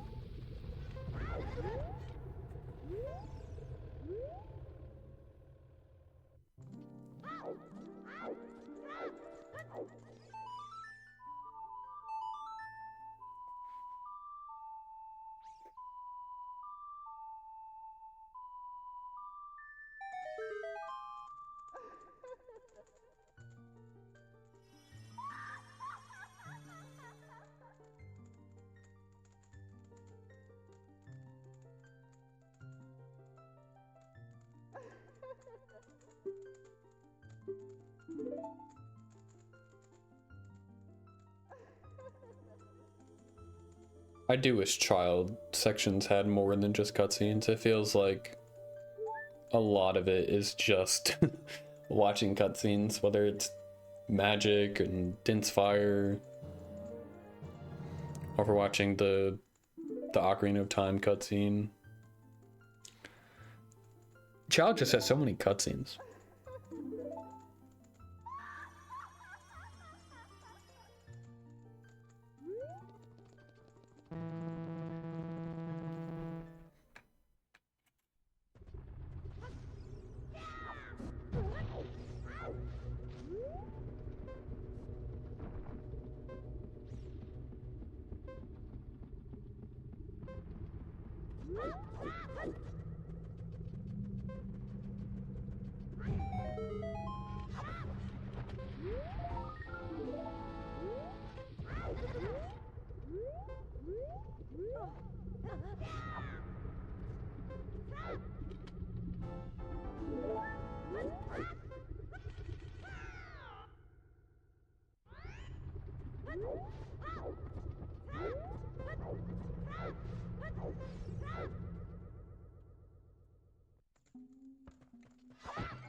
Also, we did break our stick earlier, but luckily there is a stick right there.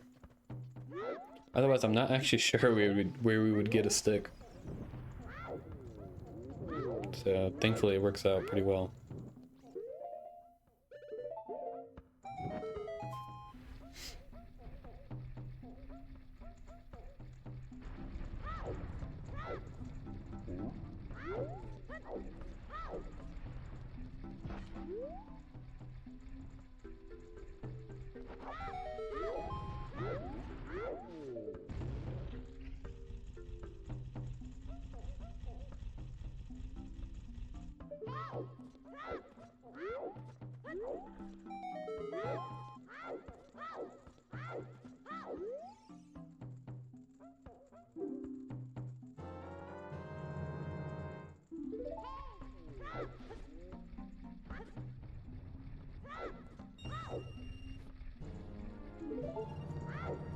Also, this is one of the coolest hesses and most fun hesses to do in the entire game.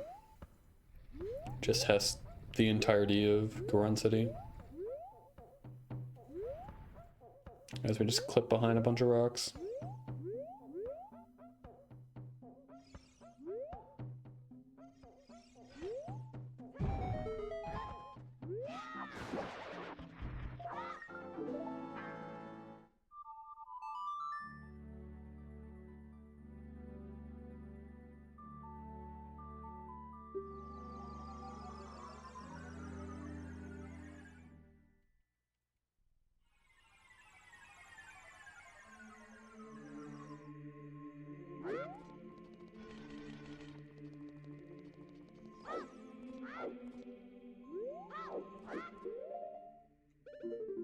Here we can use our paws to equip stop long shot, which will give us Pharaoh's Wind on B, since we have a bottle on B as adult. And that's Child 2 done. We have done half of the sections. Adult 1, Child 1, and Child 2.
Also, now that we have Pharaoh's Wind on B, we are pretty much forced to use Hammer for the rest of the run. As long as we have Pharaoh's Wind on B. VC is able to use sticks, which is much better than Hammer, and Hammer has some issues that we are going to have to work with later in the run, especially. For example, you cannot kill Bongo with the hammer, so we're gonna have to figure out how to deal with that.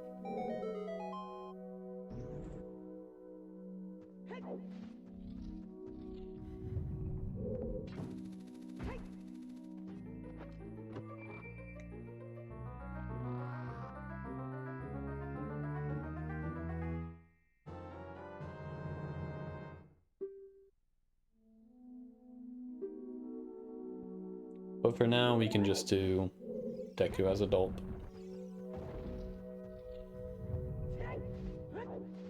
Which is fairly standard. The biggest thing is that adult can't use crawl spaces. So, and there is a skull locked behind a crawl space, so we're gonna have to do some things to get past it.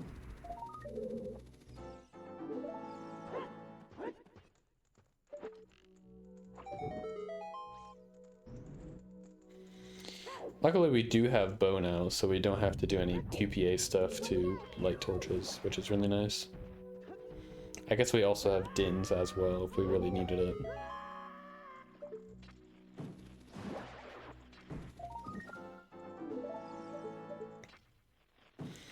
Luckily a lot of these skulls are very trivial when you have the hookshot.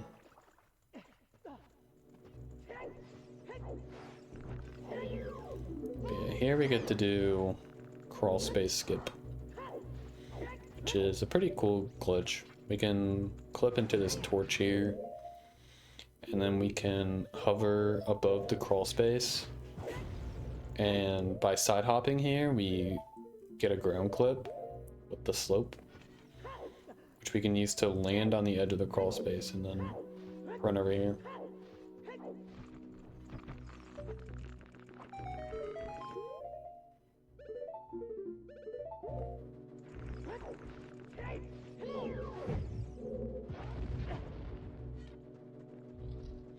And this is the skull that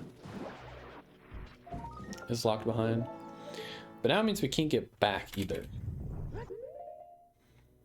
But luckily we don't need any more skulls, we just need to beat the boss.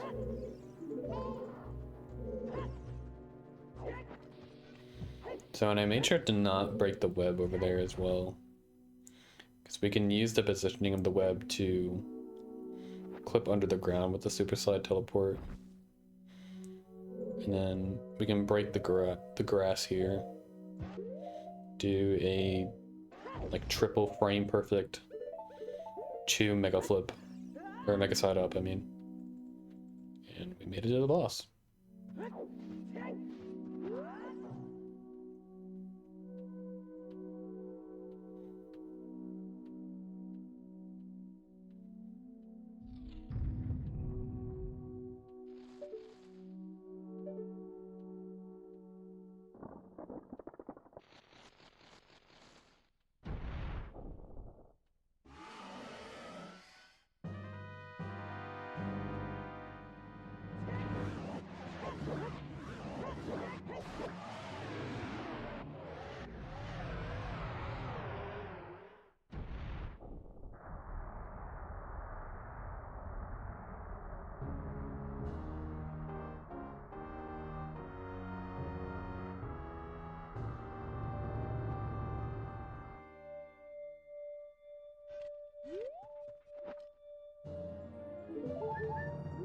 We can do a similar setup to DC with grabbing the heart container and then setting up for the Pharaoh's Wind wrong warp.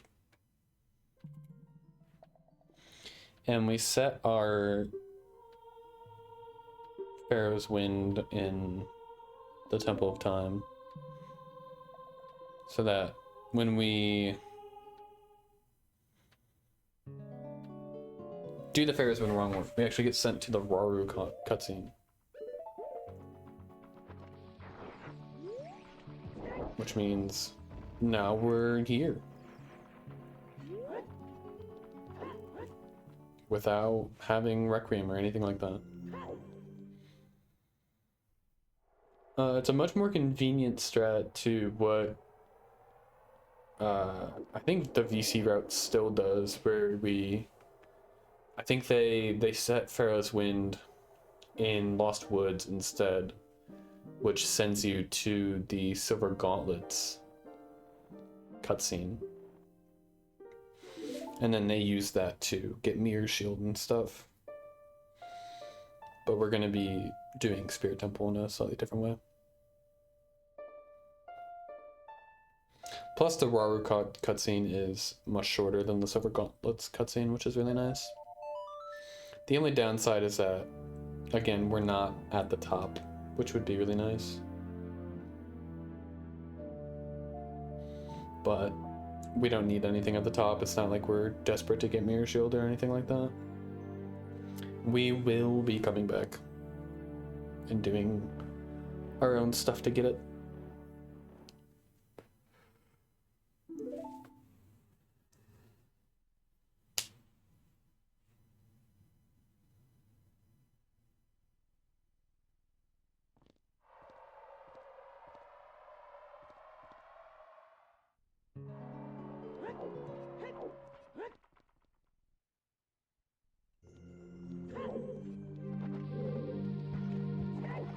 Also, we can use these flying pots as a way to damage us as we, or as a way to hit our shield as we grab the bomb, so we can super slide off of it. Which is more nice, well, it's fast, but it's also nice because we get to save the bomb.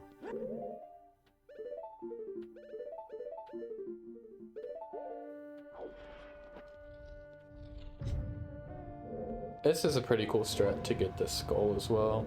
We can just send a Chew along.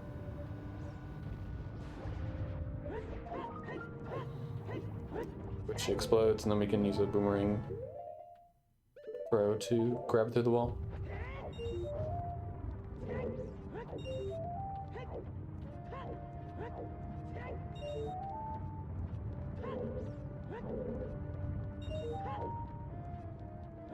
Although these boulders are really not in the best positions. They are pretty annoying, actually.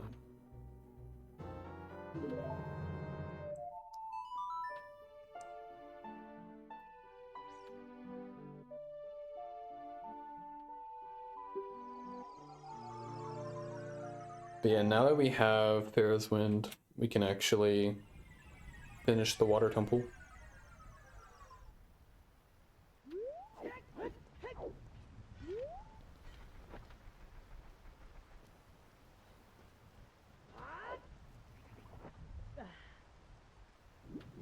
And also with that, it will mean that we have beaten all of Forest, Fire, and Water, which means that the Nocturne cutscene will now be active when we enter Kakariko from Hyrule Castle, or Hyrule Field, I mean.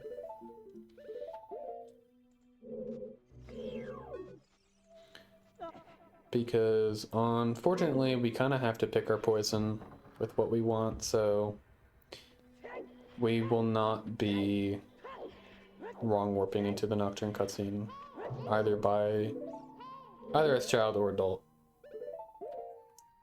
which is, it definitely is one of the downsides of this route for sure.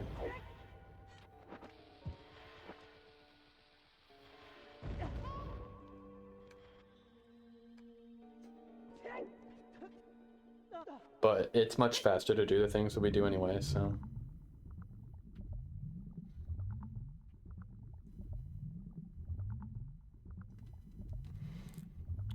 Doing it as child is really, really nice because it skips both the pre-Ocarina of Time. It skips a cutscene where Zelda throws Ocarina, and it also skips the first half of Nocturne. But it requires a whole bunch of setup that we really can't do.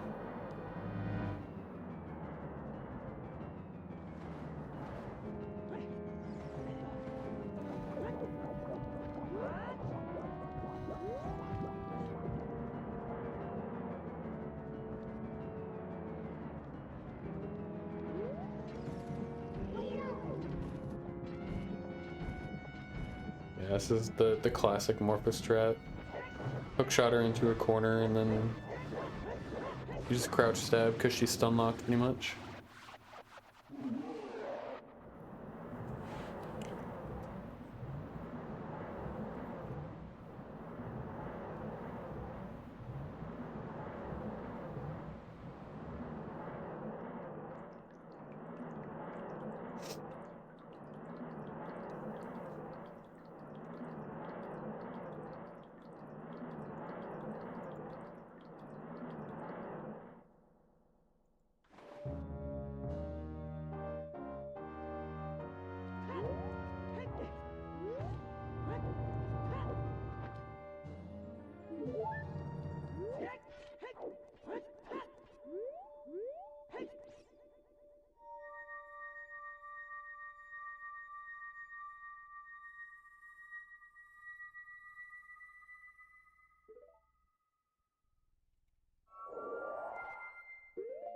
There's a really cool setup to Farrah's Wind Wrong Warp out of there. So we already have 6 dungeons completed actually. We just have Spirit and Shadow. So a lot of what's left is just collecting. Although technically we are not done with DC completely. We still have 2 skulls to grab. So technically DC is actually the last dungeon that we enter.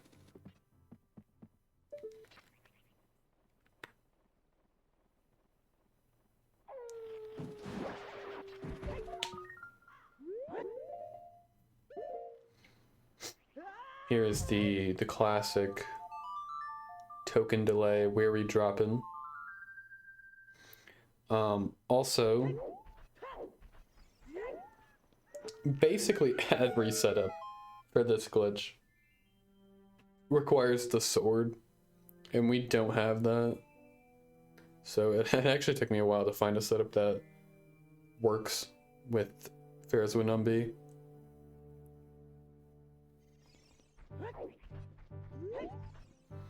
But luckily it's a pretty clean setup, to be honest.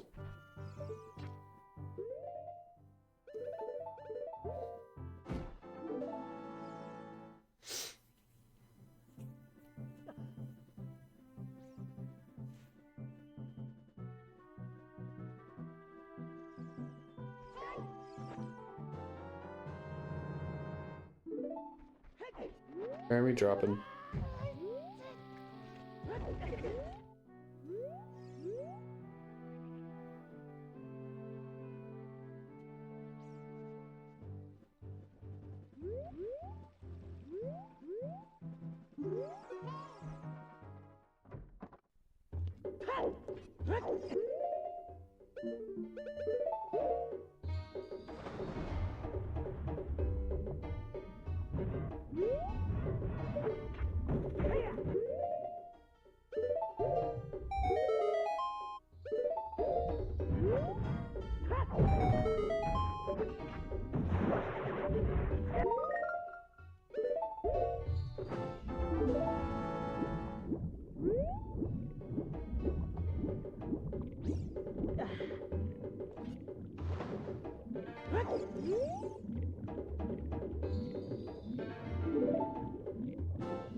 Also, this is the exact reason why we don't pick up the bugs in DMC as Shell 2.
Yay! The 4 minutes of menuing are done.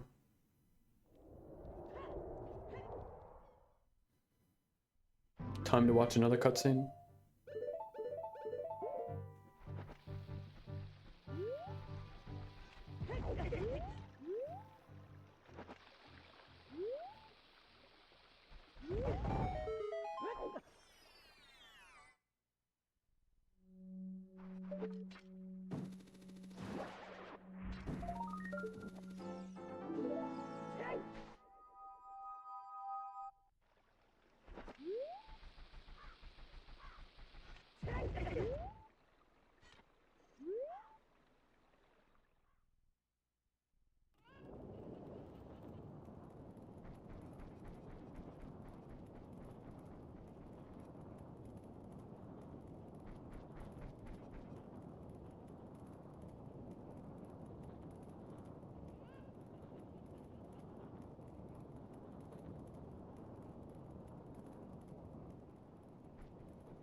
Hey Jack, thanks for stopping by. This run is cool. There's a lot of cool stuff. We're watching a cutscene right now, but trust me, there's cool stuff. Like right here, I'm gonna do a weird shot to enter the shop because it's night and you can't enter.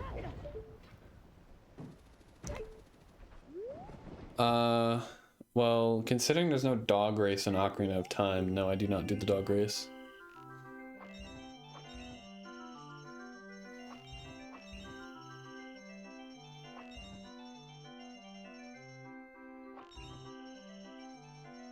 That is Majora's Mask, yeah.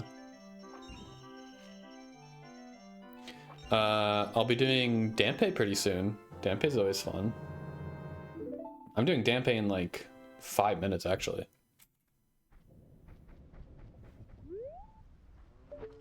Not even, like 3.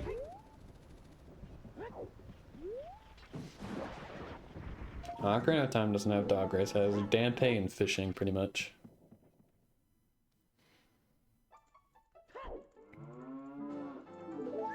Where somehow Dampe is the better of the 2 RNG segments.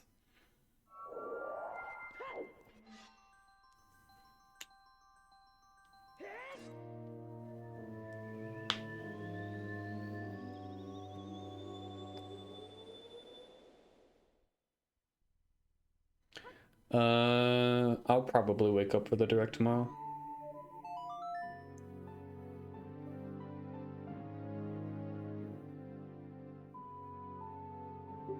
I'll see though, it's not going to be a very important direct.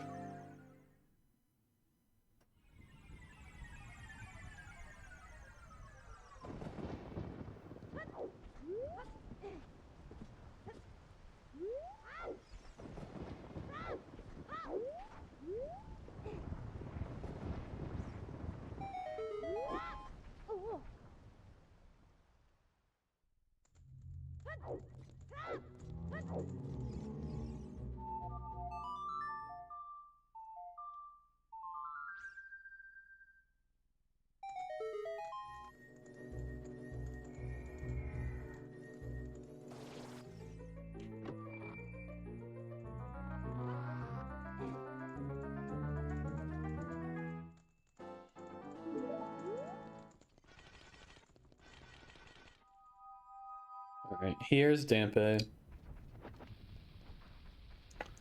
What try do you think I'll get?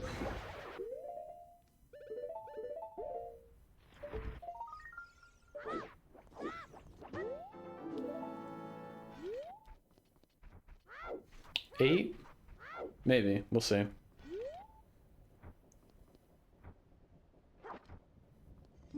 RNG manip, swipe the bottle.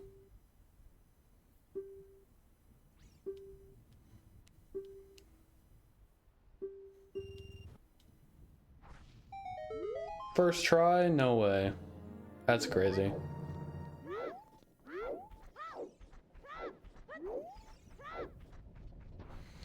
Oh, if you're learning the route from this video, definitely get bombs here. I don't do it in this, and I end up regretting it later. So don't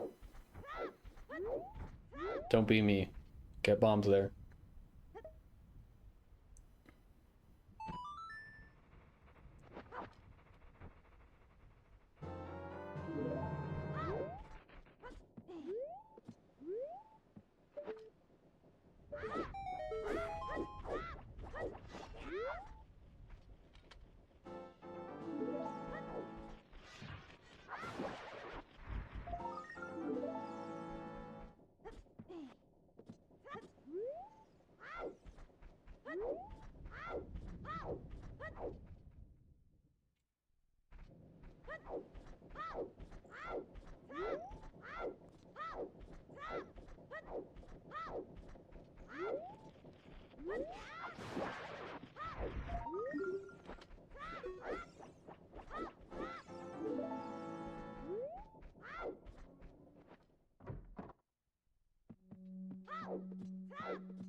I'm very curious when the best possible time is gonna reach under the N64 world record time. Still got a little over 11 minutes to go. 11 minutes and 2 seconds.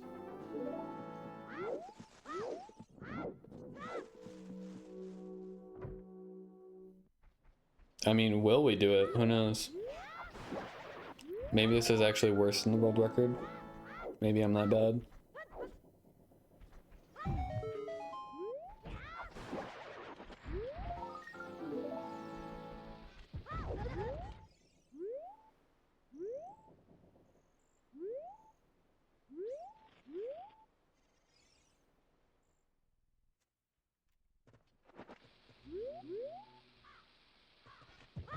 This hess here is really stupid because of that tektite. It's really easy to target them.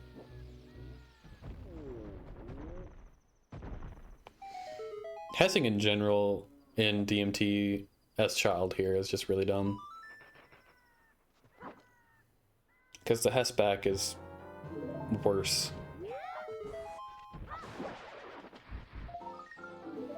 Just because of the slope and you have to like go on it weird. It's much harder than it looks, at least.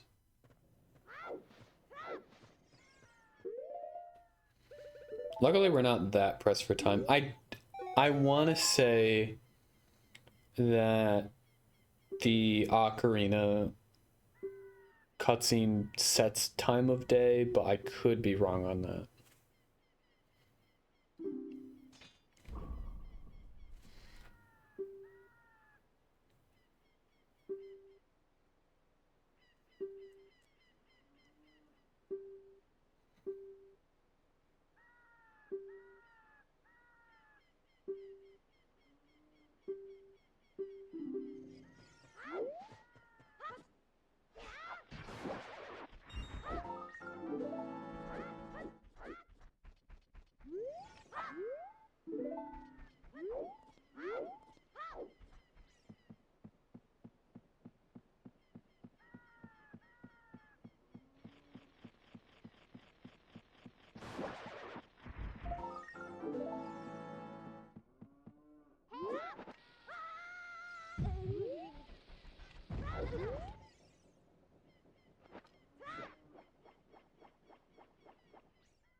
More cutscenes.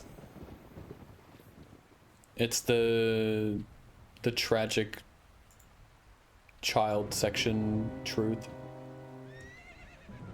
It's like 30% cutscenes.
I love that the angle that you get set at after the cutscene's perfect. There's a back walk in.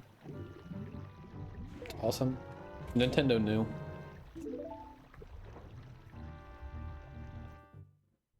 Alright. Less than 10 minutes away from the N64 world record.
Dang, it's almost like I know where the cuckoos are.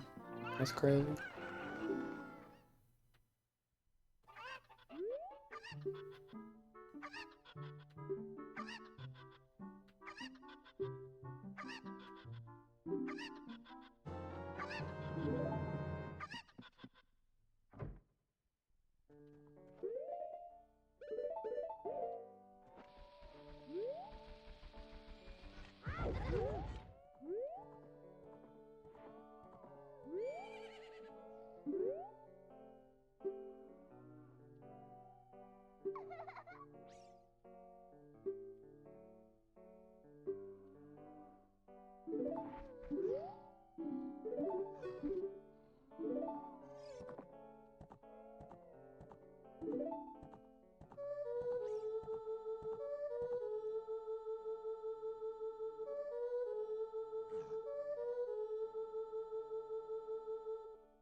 Yeah, this is pretty cool. We can do that chew, throw that chew over there, which kills the skull on the shed, and then we can also throw a chew at 000, which kills the two other chews that are on the walls.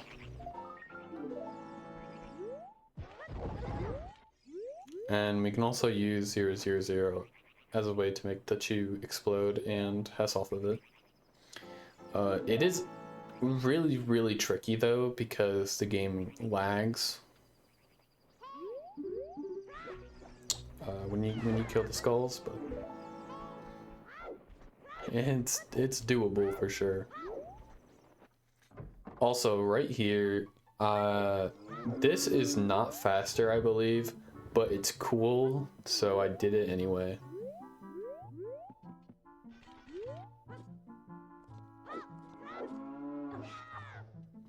It's just such a cool strat.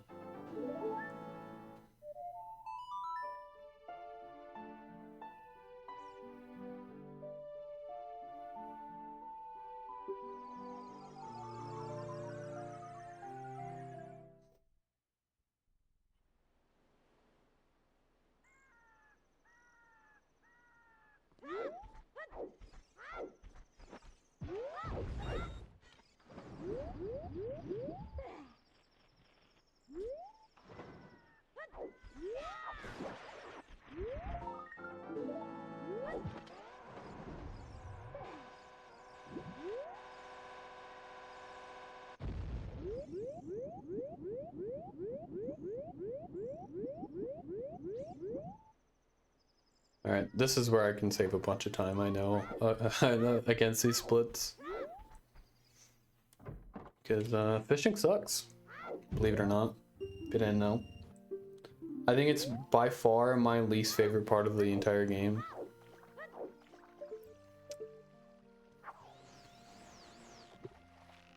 It took me like 30 minutes to get something that was decent. And even then, it's definitely not perfect.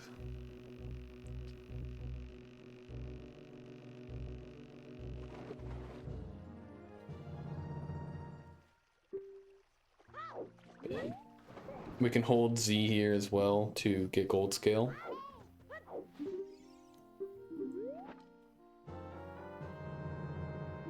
So we are good on scales.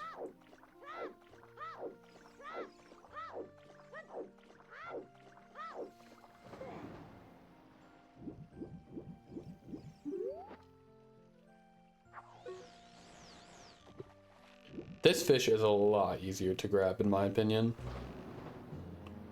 That was also a very, very quick grab.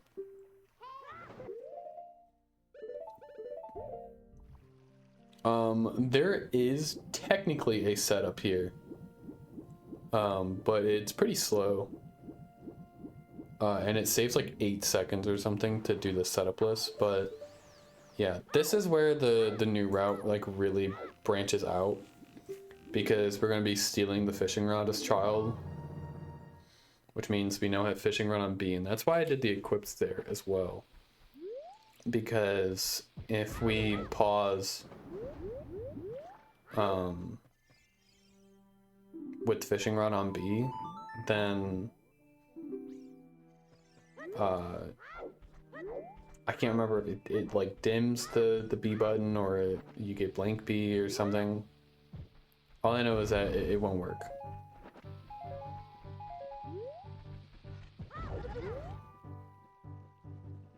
But yeah, we need bombs, ocarina, and dins. And we need all 3 of those items, so.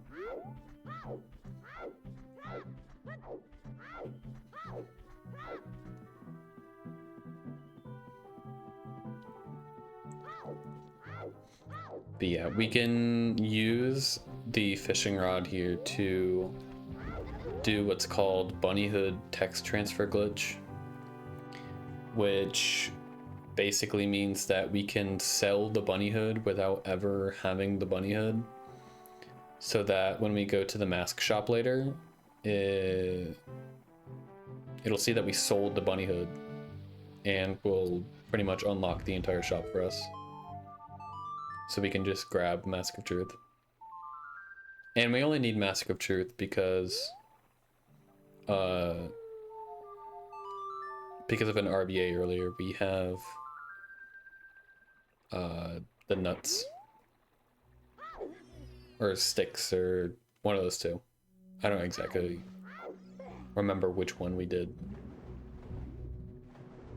but we only need the Mask of Truth reward from the Deku.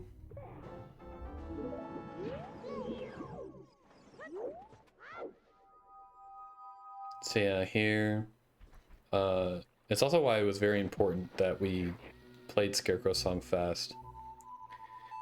We pull out the fishing rod, place a bomb down, and then we place Scarecrow's song, use dins, and then on the second frame of damage, we hit A to talk, which allows us to pull out a bomb, and then we take damage from the bomb. which sets up the like text delay or something. I'm not exactly sure how this trick works. Which means we can use Saria's song's text prompt to sell Bunny Hood. It does have the interesting effect of making the entire screen completely dark. So yeah, you pretty much just have to do this whole hess with looking at the minimap. And even then the minimap is not that accurate if you've played this game, you know. Yeah, it's incredibly hard to like predict where you are and like when to pull the bomb and stuff.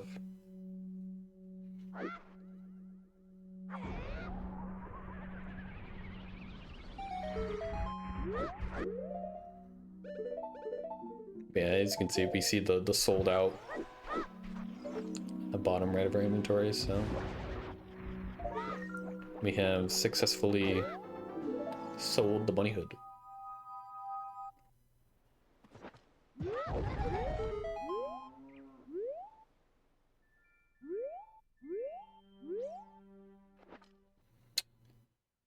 Here you also have to do some weird things with time of day.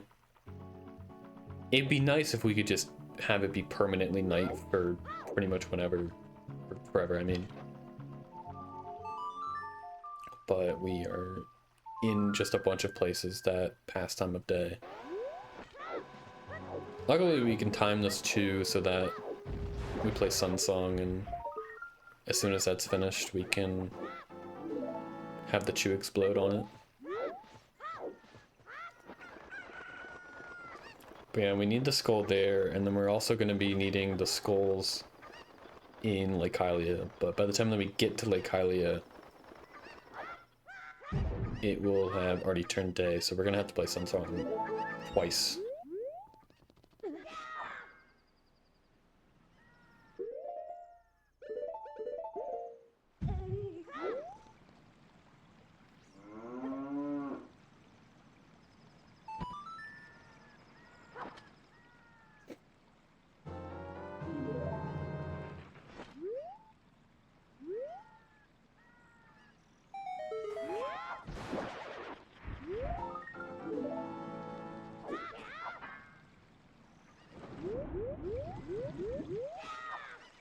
You can do some pretty cool recoils off these as well.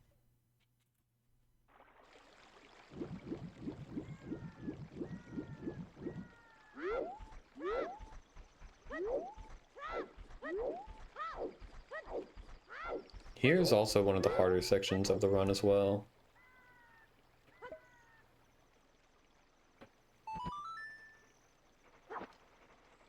Because as you can see, it's already turning day again. But as soon as it does turn day, we're going to be changing it back to night.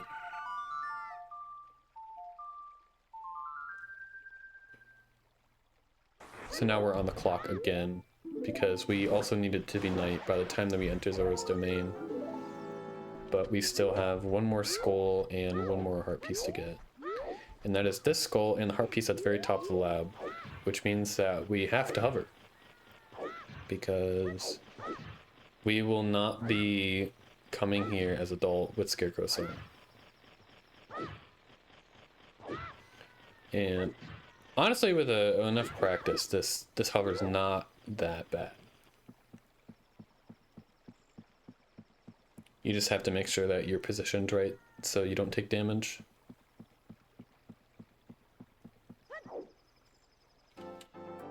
Hey, we crossed the sub 410 area. Also, you can do a really cool side hop backflip to just land back onto the skull again.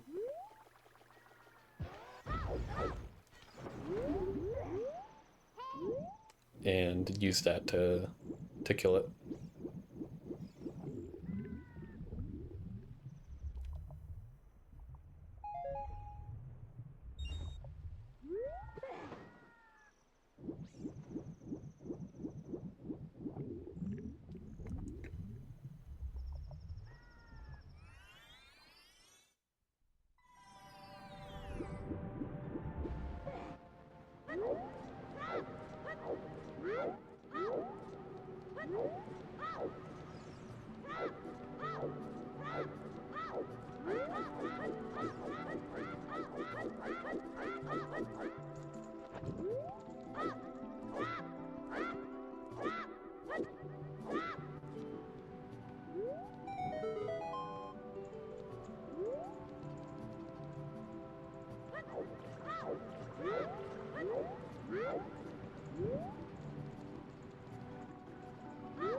Service domain is pretty much the same every single time.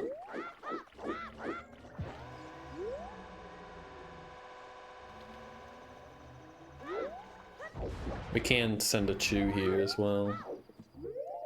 It's a pretty convenient setup.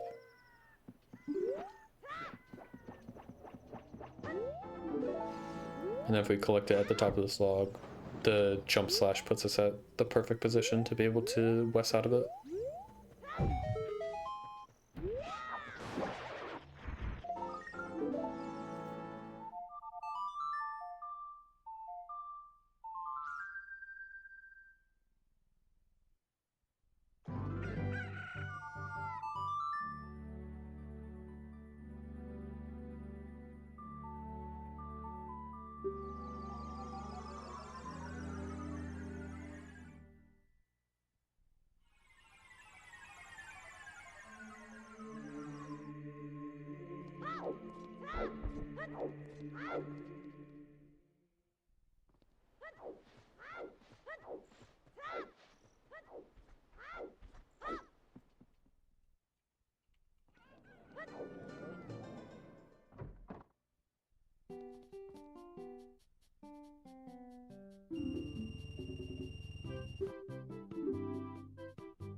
And then,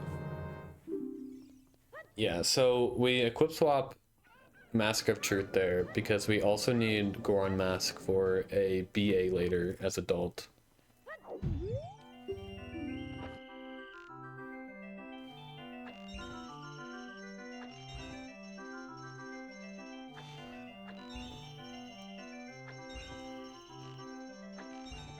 And by equip swapping Mask of Truth, we can have both of them equipped at the same time.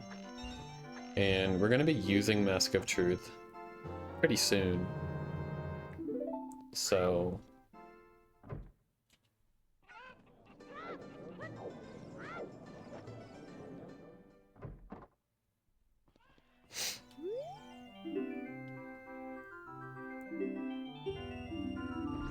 once we use it, it's fine to equip over it, but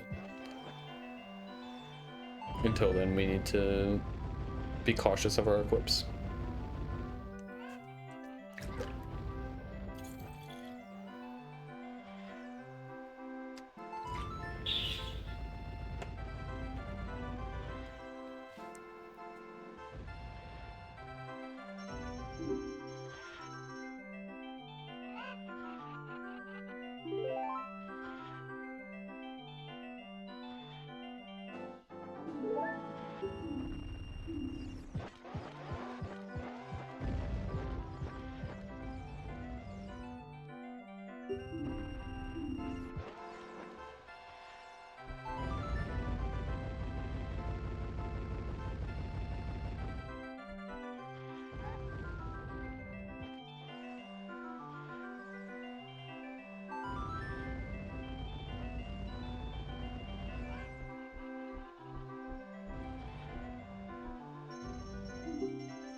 Here I am using save states, so I do know where all the keys are, but I do still pause and equip blends.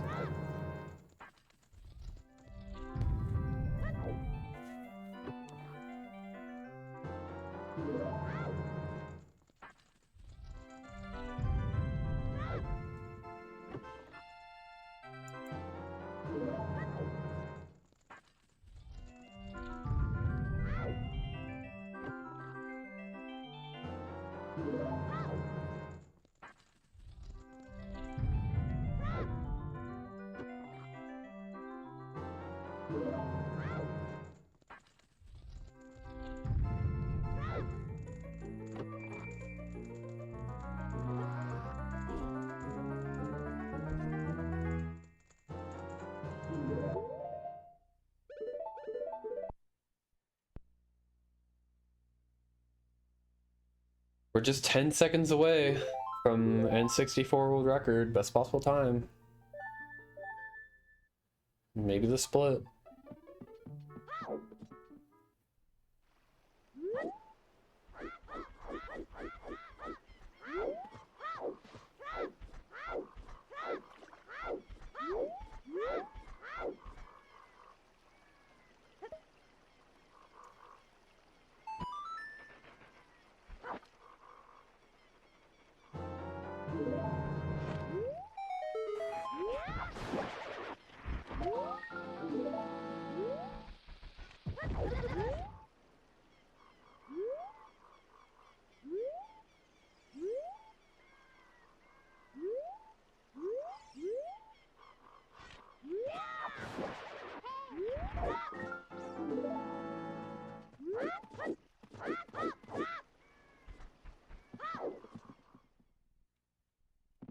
Yay, sub ZFG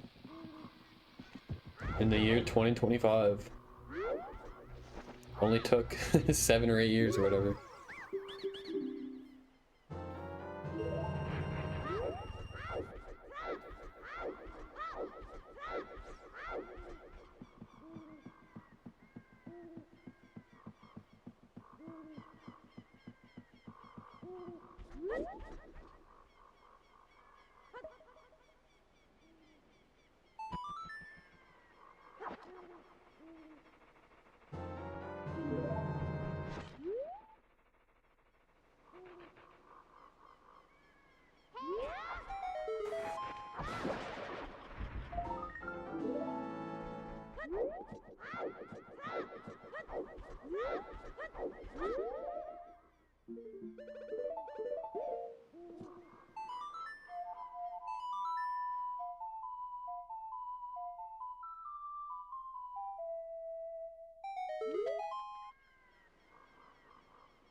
I forgot to split.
It's important to remember that we still have Pharaoh's Wind on B as adult, and it's not a bottle. So whatever we equip here on C right won't actually do anything until we put a bottle back on adult.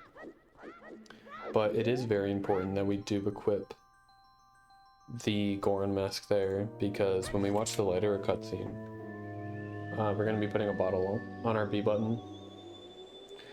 And the Goron mask will give us a very good item on our B button.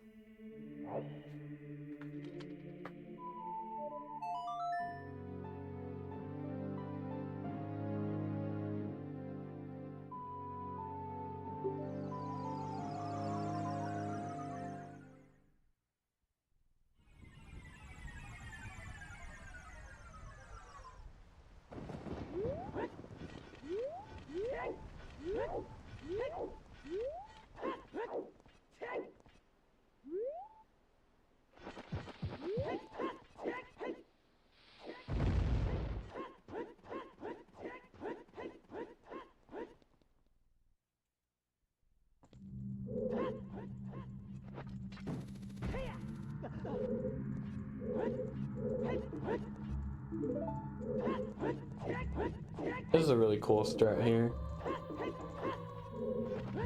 A lot of the other setups that I know involve a chew. So being able to do it with a bomb saves an equip. And you can set it up from the ledge grab.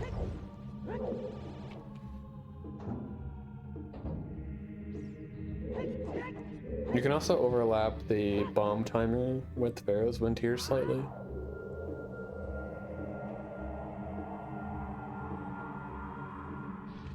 And if you drop the bomb in the first frame of the backflip, then you're in a pretty good position to rear shot.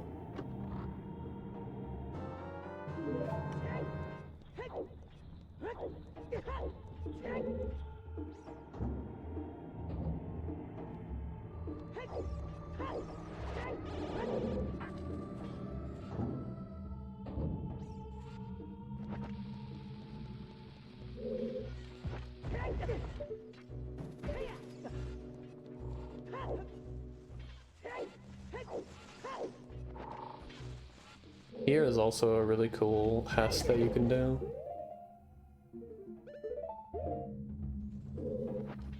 You can hess with the hover boots across these platforms and jump slash onto this.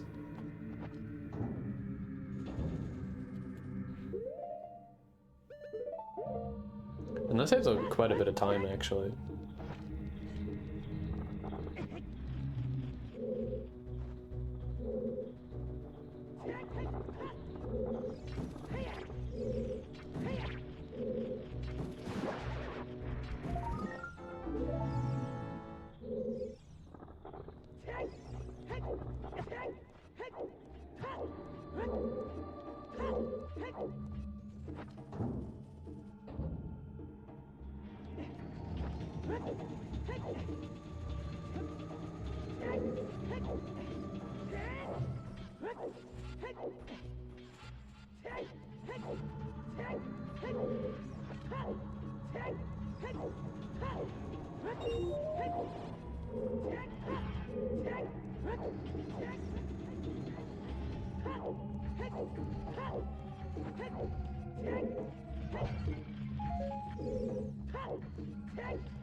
Let's go, Bellstrap.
This is a really cool N64 strat here, because on 1.0 we can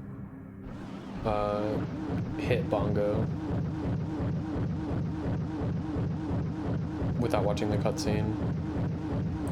And because hammer doesn't actually do any damage to bongo, we have to use default damage. And in order to kill bongo with default damage, you need to hit him 40 times. So we drop a bomb down and then we place another bomb down so that we can get ISG off of it. And that wastes just enough time that the bomb has now exploded at the bottom.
We are nearing the sub 4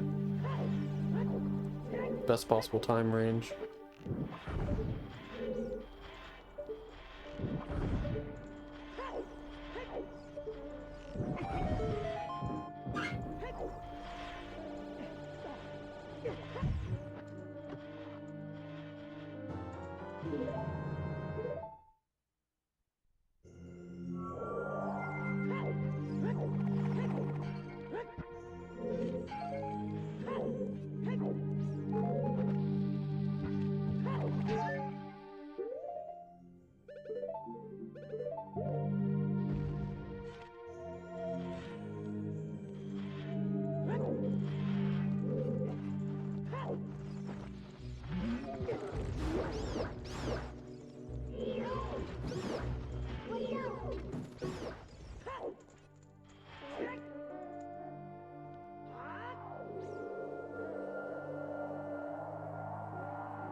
Oh, I forgot to split, my bad.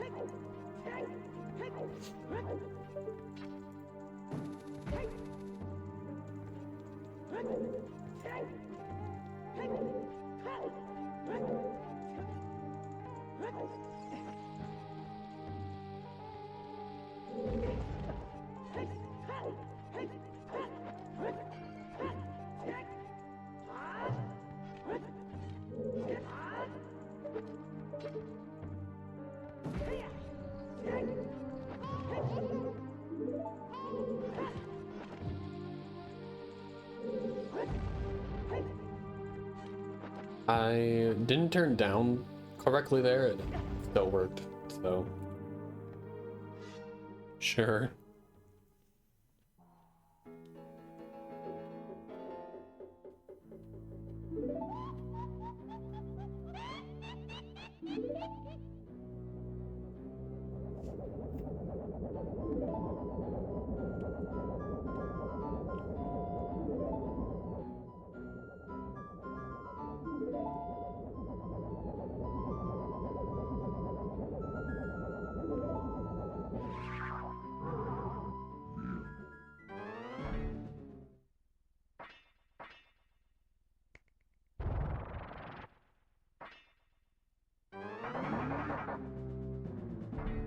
I think this is a relatively new strat here with Nibiru. It's a bit different with Hammer. But if we jump slash at the beginning and then wait for her to slash, we can do the setup on the chair. So we grab the ledge as the cutscene is happening. And then we can hit A to drop from the ledge as the cutscene's playing. So we can void out and skip that cutscene. I don't know how old it is, but I did have to learn it for this run specifically, or for this route specifically. So it must be relatively new, like last year or two. Before we would lead her into the corner and use her to hookshot clip through the wall. But that setup is much faster.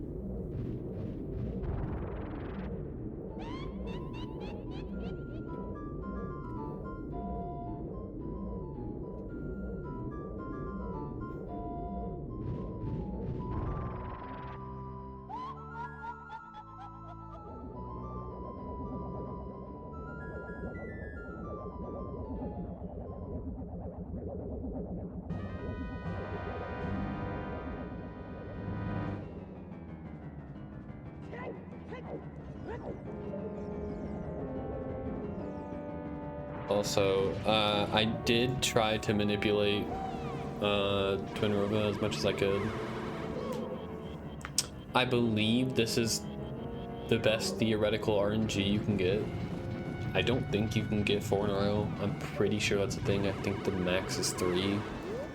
I think you can only get a triple here. But I don't get a triple, I just get 2 doubles. I'm not sure if one's actually supposed to be faster than the other, but it must be all the same.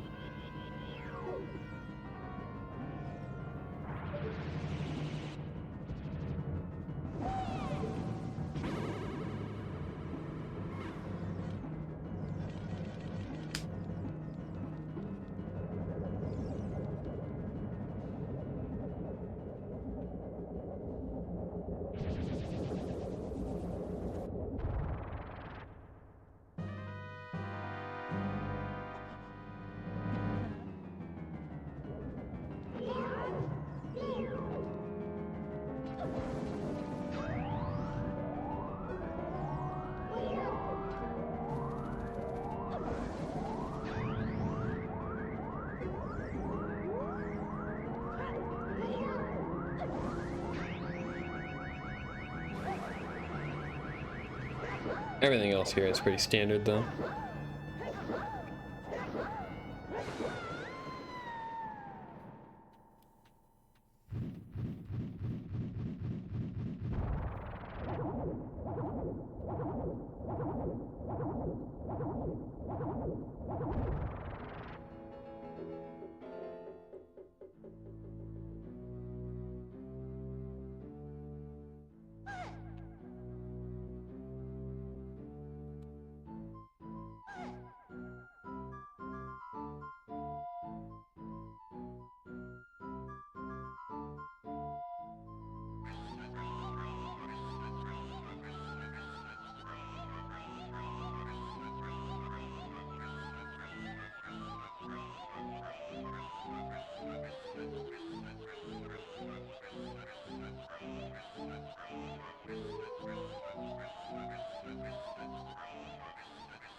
It's a pretty nice setup. I don't think there's really a good setup for like side hopping, which is usually what I prefer to do for these pharaohs when wrong warp setups.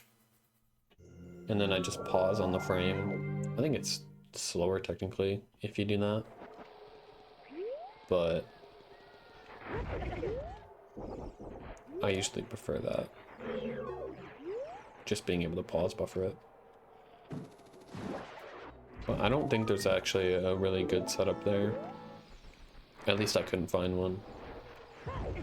Most of the Pharaoh Wind setups I just stole from Axel's PV. If I couldn't find something better myself. Although I think the only one that I actually changed was Water Temple.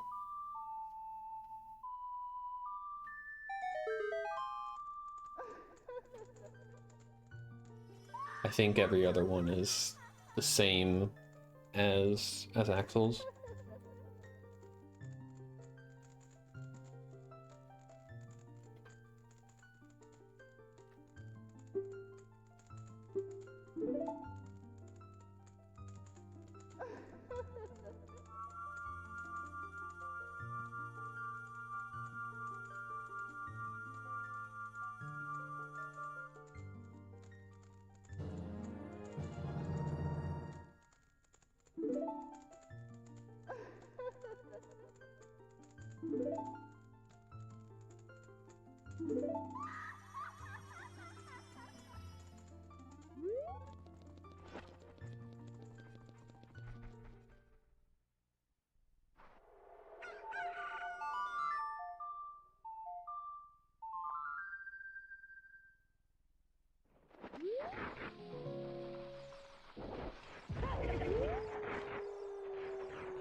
The classic reverse wasteland hess. This strat is really stupid and dumb. But it saves like, I think it's like 40 seconds. And it looks cool. But it's just really hard, especially on N64 and at night because everything's just pitch black. So it's hard to have any kind of visual cue for this.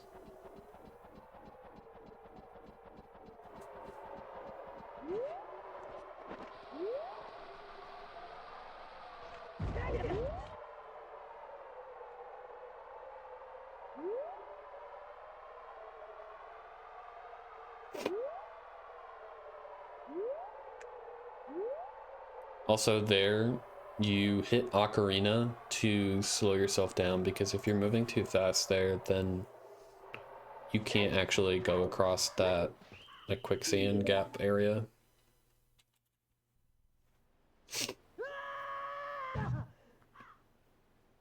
At least not without hover boots.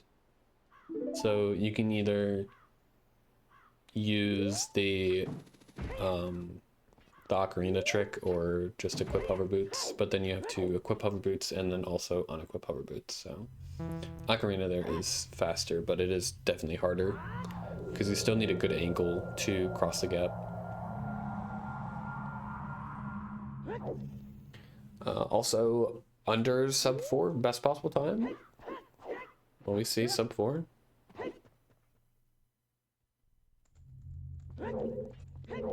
Who knows? Yeah, we are starting the setup for the archery wrong warp, which is brand new to this route and a really cool addition. I don't know if any other top level 100% route has used archery wrong warp, because I think that VC still does 1080 to finish the run, but I could be mistaken.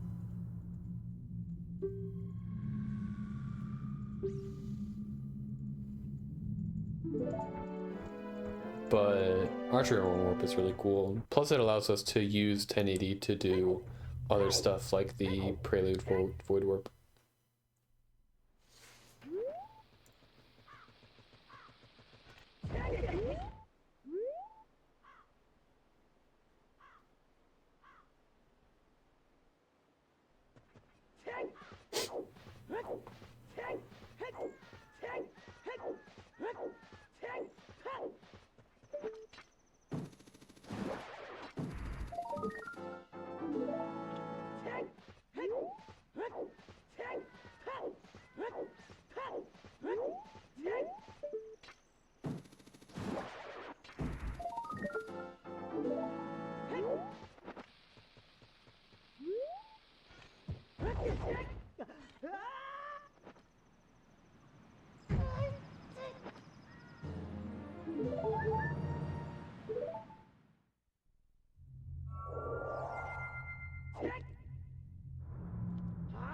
But yeah, this specific Pharaoh's Wind here is going to be very important to us after we get the Gerudo card. We do have to get that still, as well as the heart piece here and the skull.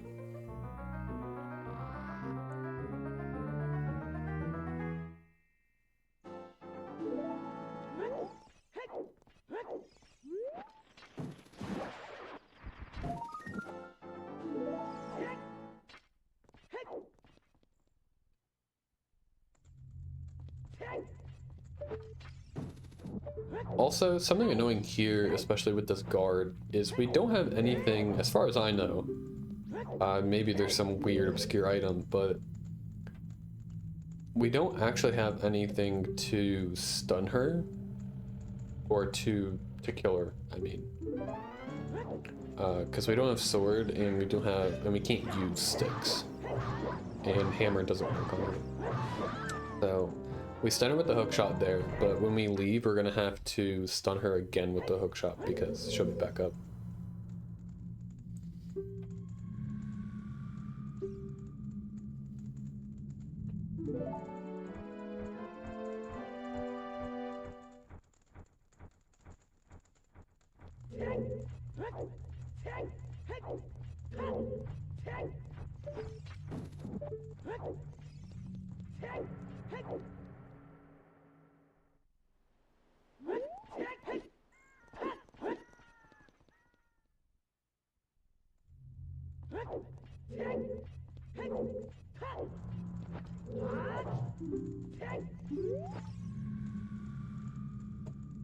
Yeah, a lot of this area is pretty much the same. We just talk to the dude, and then we go over to the nearest torch, hook shot above the torch, and then turn around and just hammer.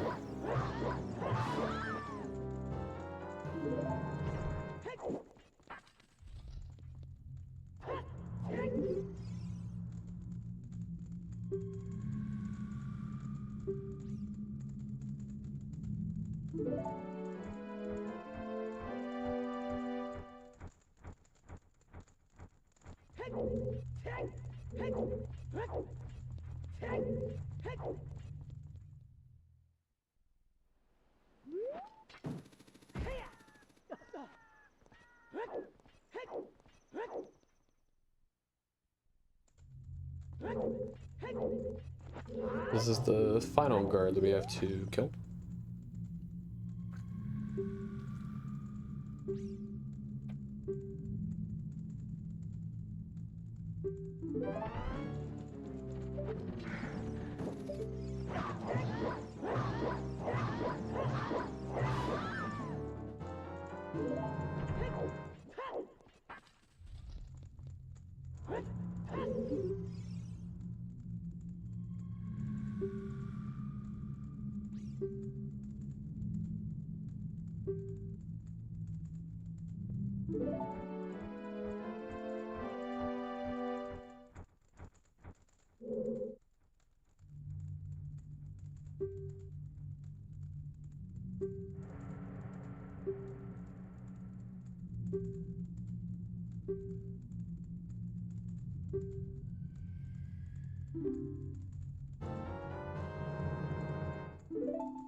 There we go. So now that we have the Gerudo card, we can start to finish the setup for the archery wrong work. First, we need to enter GTG. While we're there, we're also going to be grabbing the ice arrows, obviously, but we need to exit from GTG specifically because we need to use the coordinates from GTG, or from exiting GTG.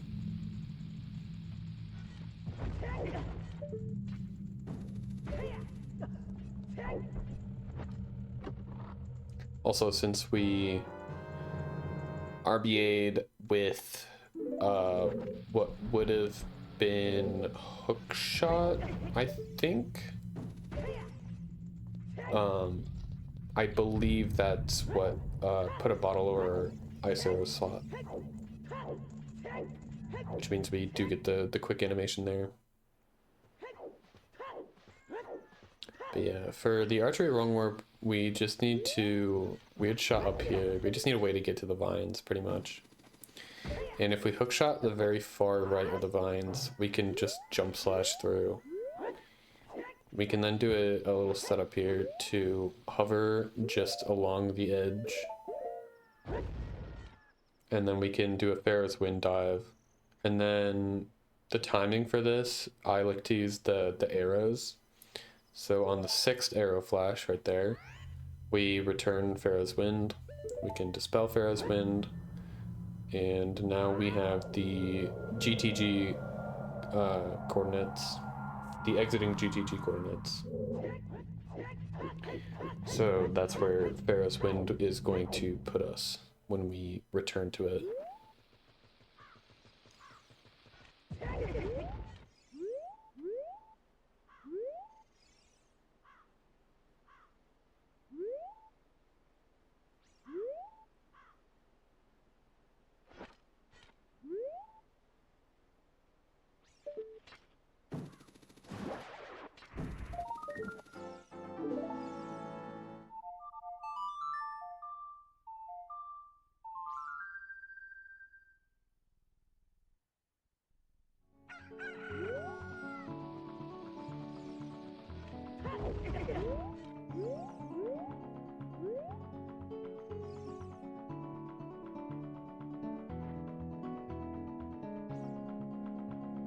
And now, since we have Pharaoh's Wind set up, we just need to do the archery part.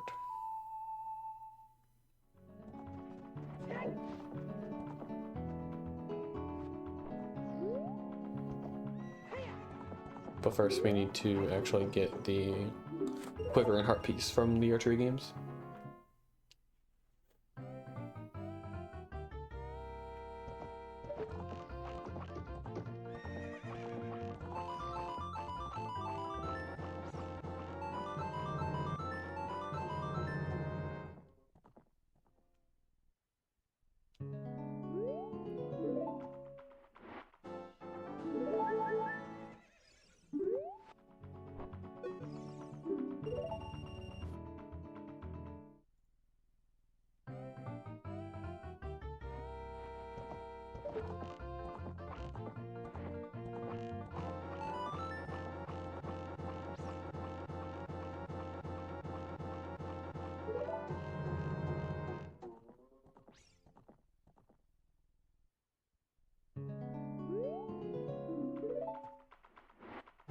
But now that we've done that, opponent's now in the correct position, so we can use these boxes to get walking while talking with Pharaoh's Wind.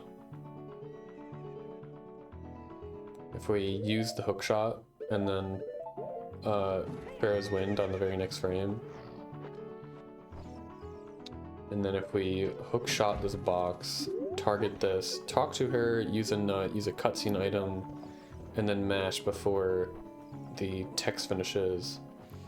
If we get on and off of opponent and then use Pharaoh's Wind, then we will be transported to the tower interior with the Pharaoh's Wind coordinates from GTG.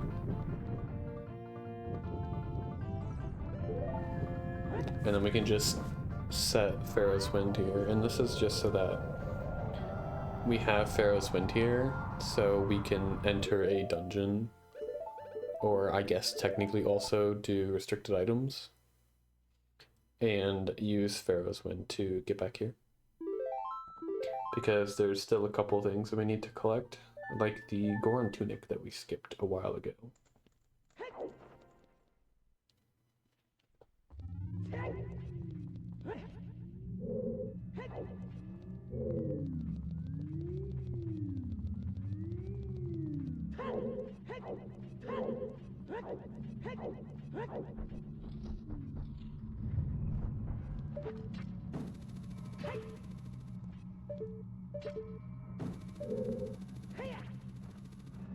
I think it might be technically faster to do the hess here, but that's like really stupid, and I cannot see anybody actually going for that in a 100% speedrun this far into the run. And we also don't even have the bombs for it. We are actually very short on bombs right now. I do have to say, I did have to splice in more bombs to make the route work. I should have duped probably 2 extra times in Spirit Temple. But it kind of balances out in the time because like I wasn't able to hess to the Shadow Trial door, and I've had to spare my bombs in some other places as well. But in the route you would actually want to do more, because in the spreadsheet that I was using to follow, I didn't actually accurately do the bomb count. So that's why I incorrectly assumed how many bombs I would need. But yeah. But we clip back in here so that we can use the ocarina, even though we don't even use the ocarina. Actually, why do we clip back in? That's a very good question.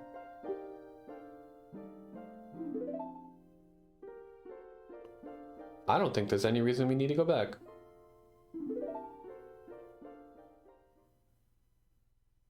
I would have to check that. You might just be able to do the RVA like next to the gold gauntlets chest. And then just OI from there.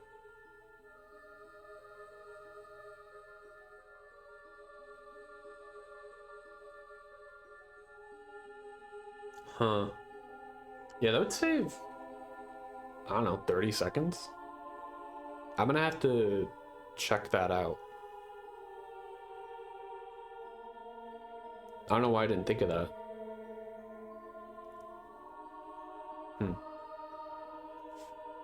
Yeah, anyway, the whole reason we did that is to get Bottle and B, so that we can do Bottle Adventure with the Lax cutscene.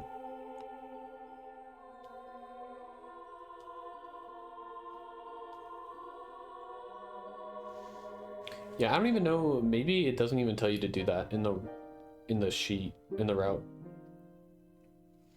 I think I might have just wrote it down in the sheet because most of the time you set Pharaoh's Wind in the collapse sequence.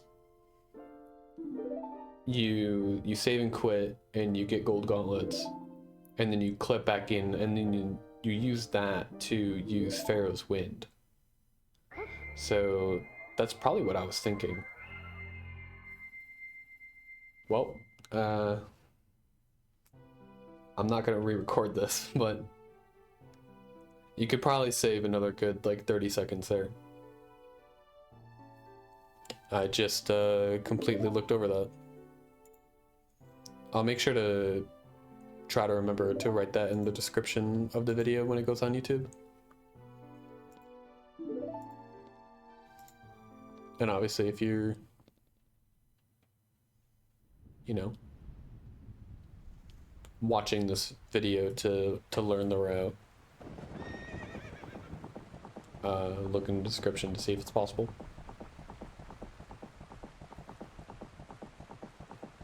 But yeah, this part right here where you're a child, it actually turns you back as a child, which allows this bottled adventure to work. And we equipped Goron Mask on C right as child the last time we were a child.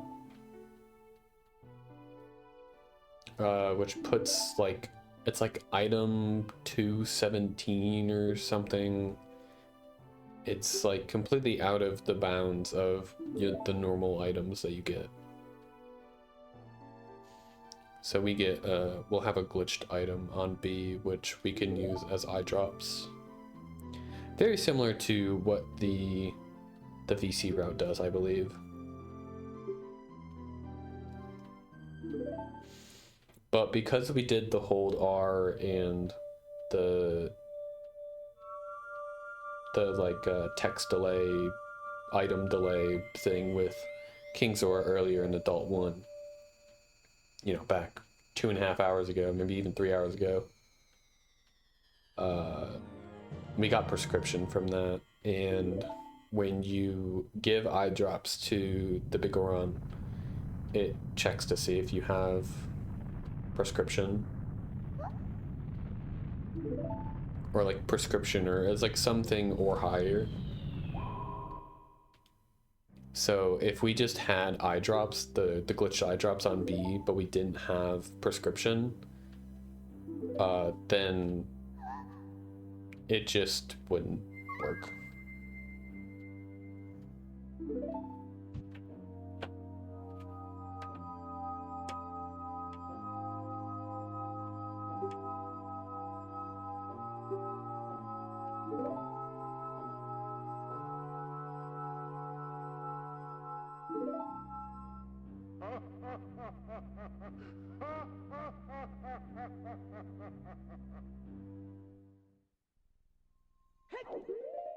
Yep, there's our glitched item on B.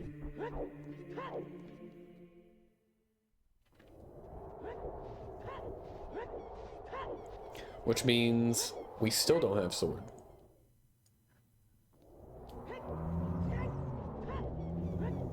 We play a lot of this run without ever having a sword.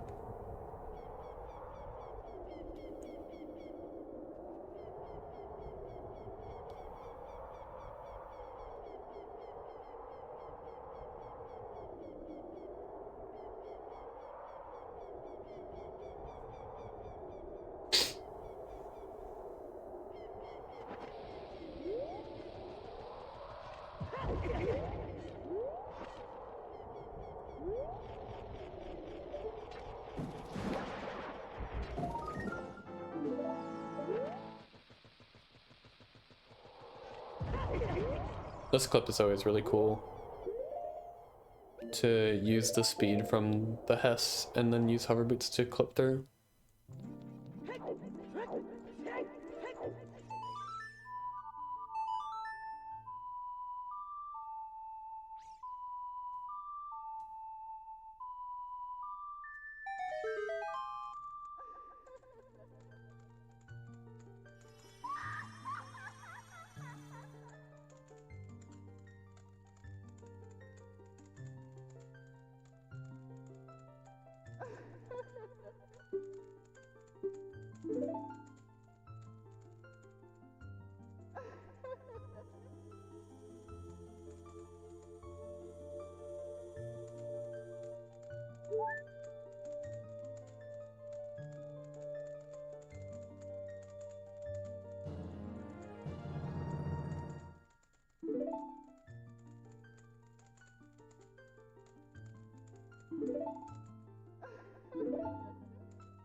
354.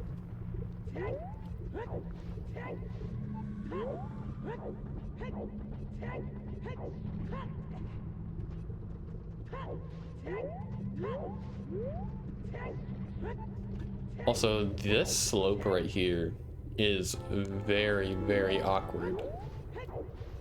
You have to go down it in a very specific way, otherwise you're gonna leave the ground too soon, and you're not gonna have enough distance to make it to the platform again.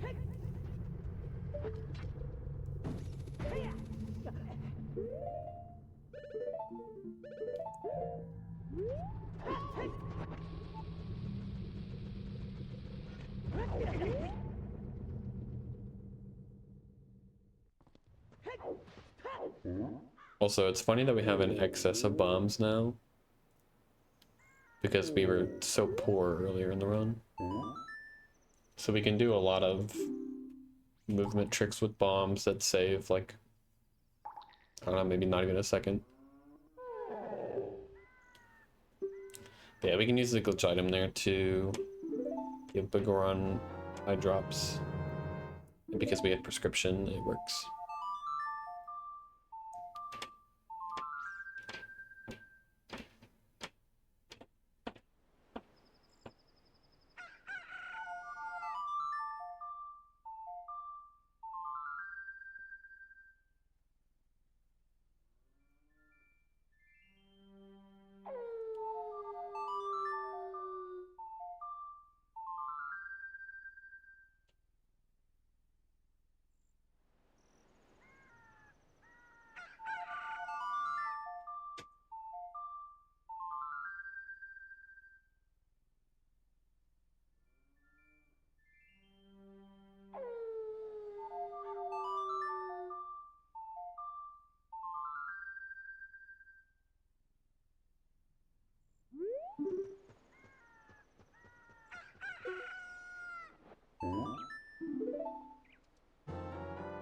There we go.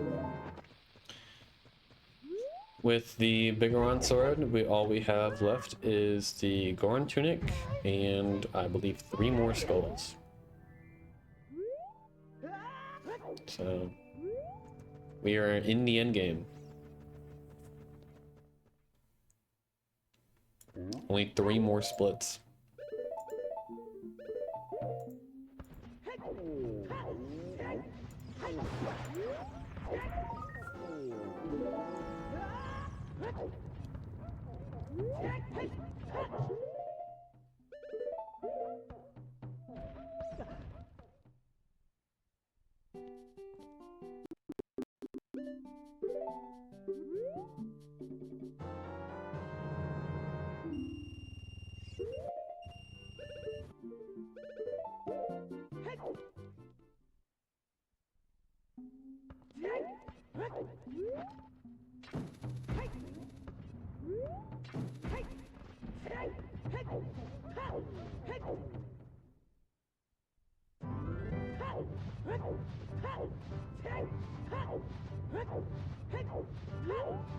Sorry if the audio got delayed there.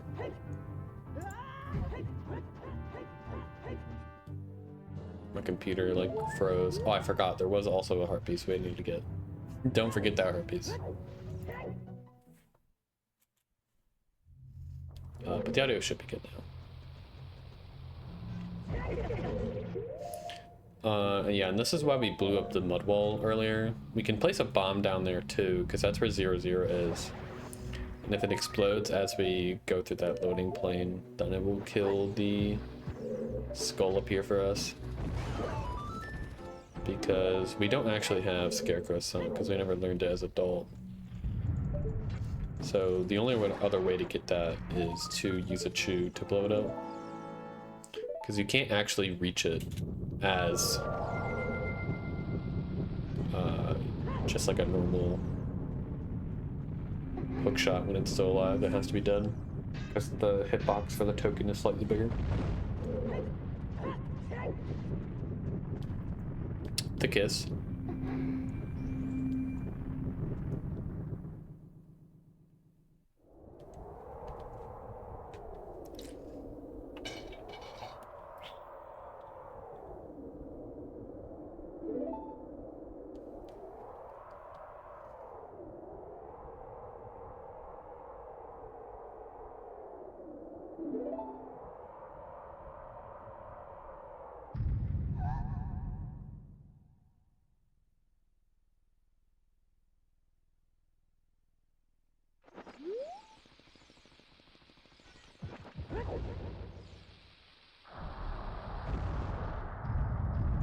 And then classic N64 hold R, LOL.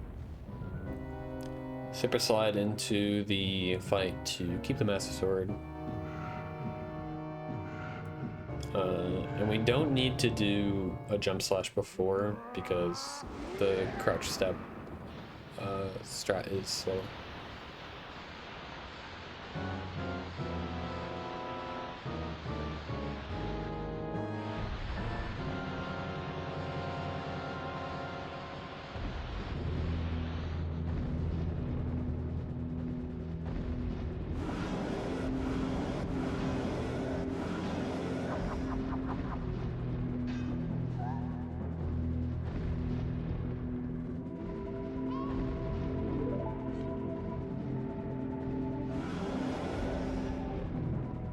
Here's Ganon. We just roll through his legs and target him and jump slash. It's actually just so easy.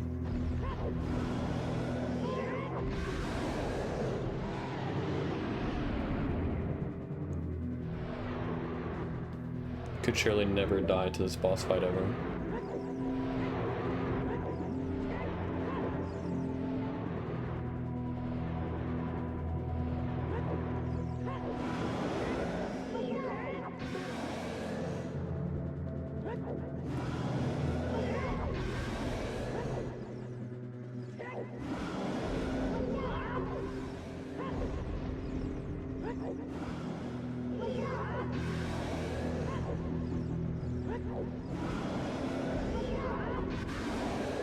And there we go. Ganon is now down.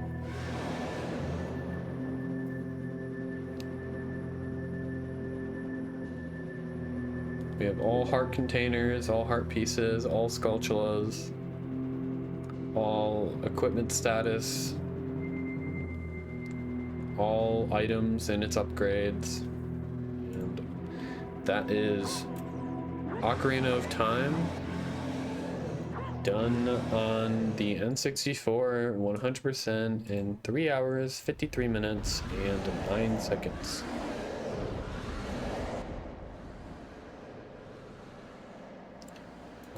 When I frame counted it in Premiere, I did get a time of 3:53:08, but you get the idea. Yeah, sub 4. Beats the 7-year-old world record, or N64 world record, by almost 15 minutes as well.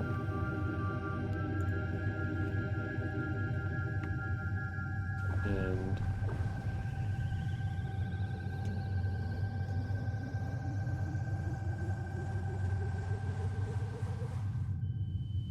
let me check real quick.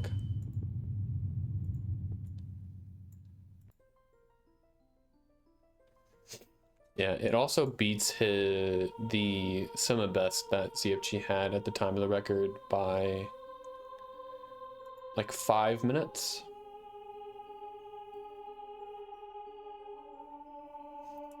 And you can improve this with the like 30 seconds of time save in Ganon's Castle by doing the RBA by the gold gauntlets chest instead. And then obviously I'm not nearly as good as ZFG, so there's gonna be general movement stuff that he's gonna be faster at, but I feel like this was a pretty good representation of this route. It's a really fun route. N64 is, as a whole, is really fun to play. And yeah, hopefully this makes it more accessible for other people to want to run this category. It's a really fun category. If you have any questions, feel free to ask, either in the YouTube comments or, you know, on Discord. I'm always active, so. But yeah, I don't feel like I need to watch the whole credits here, so thank you for watching. I'm gonna have this up on YouTube as soon as I possibly can, probably tomorrow morning. But yeah, thank you for watching.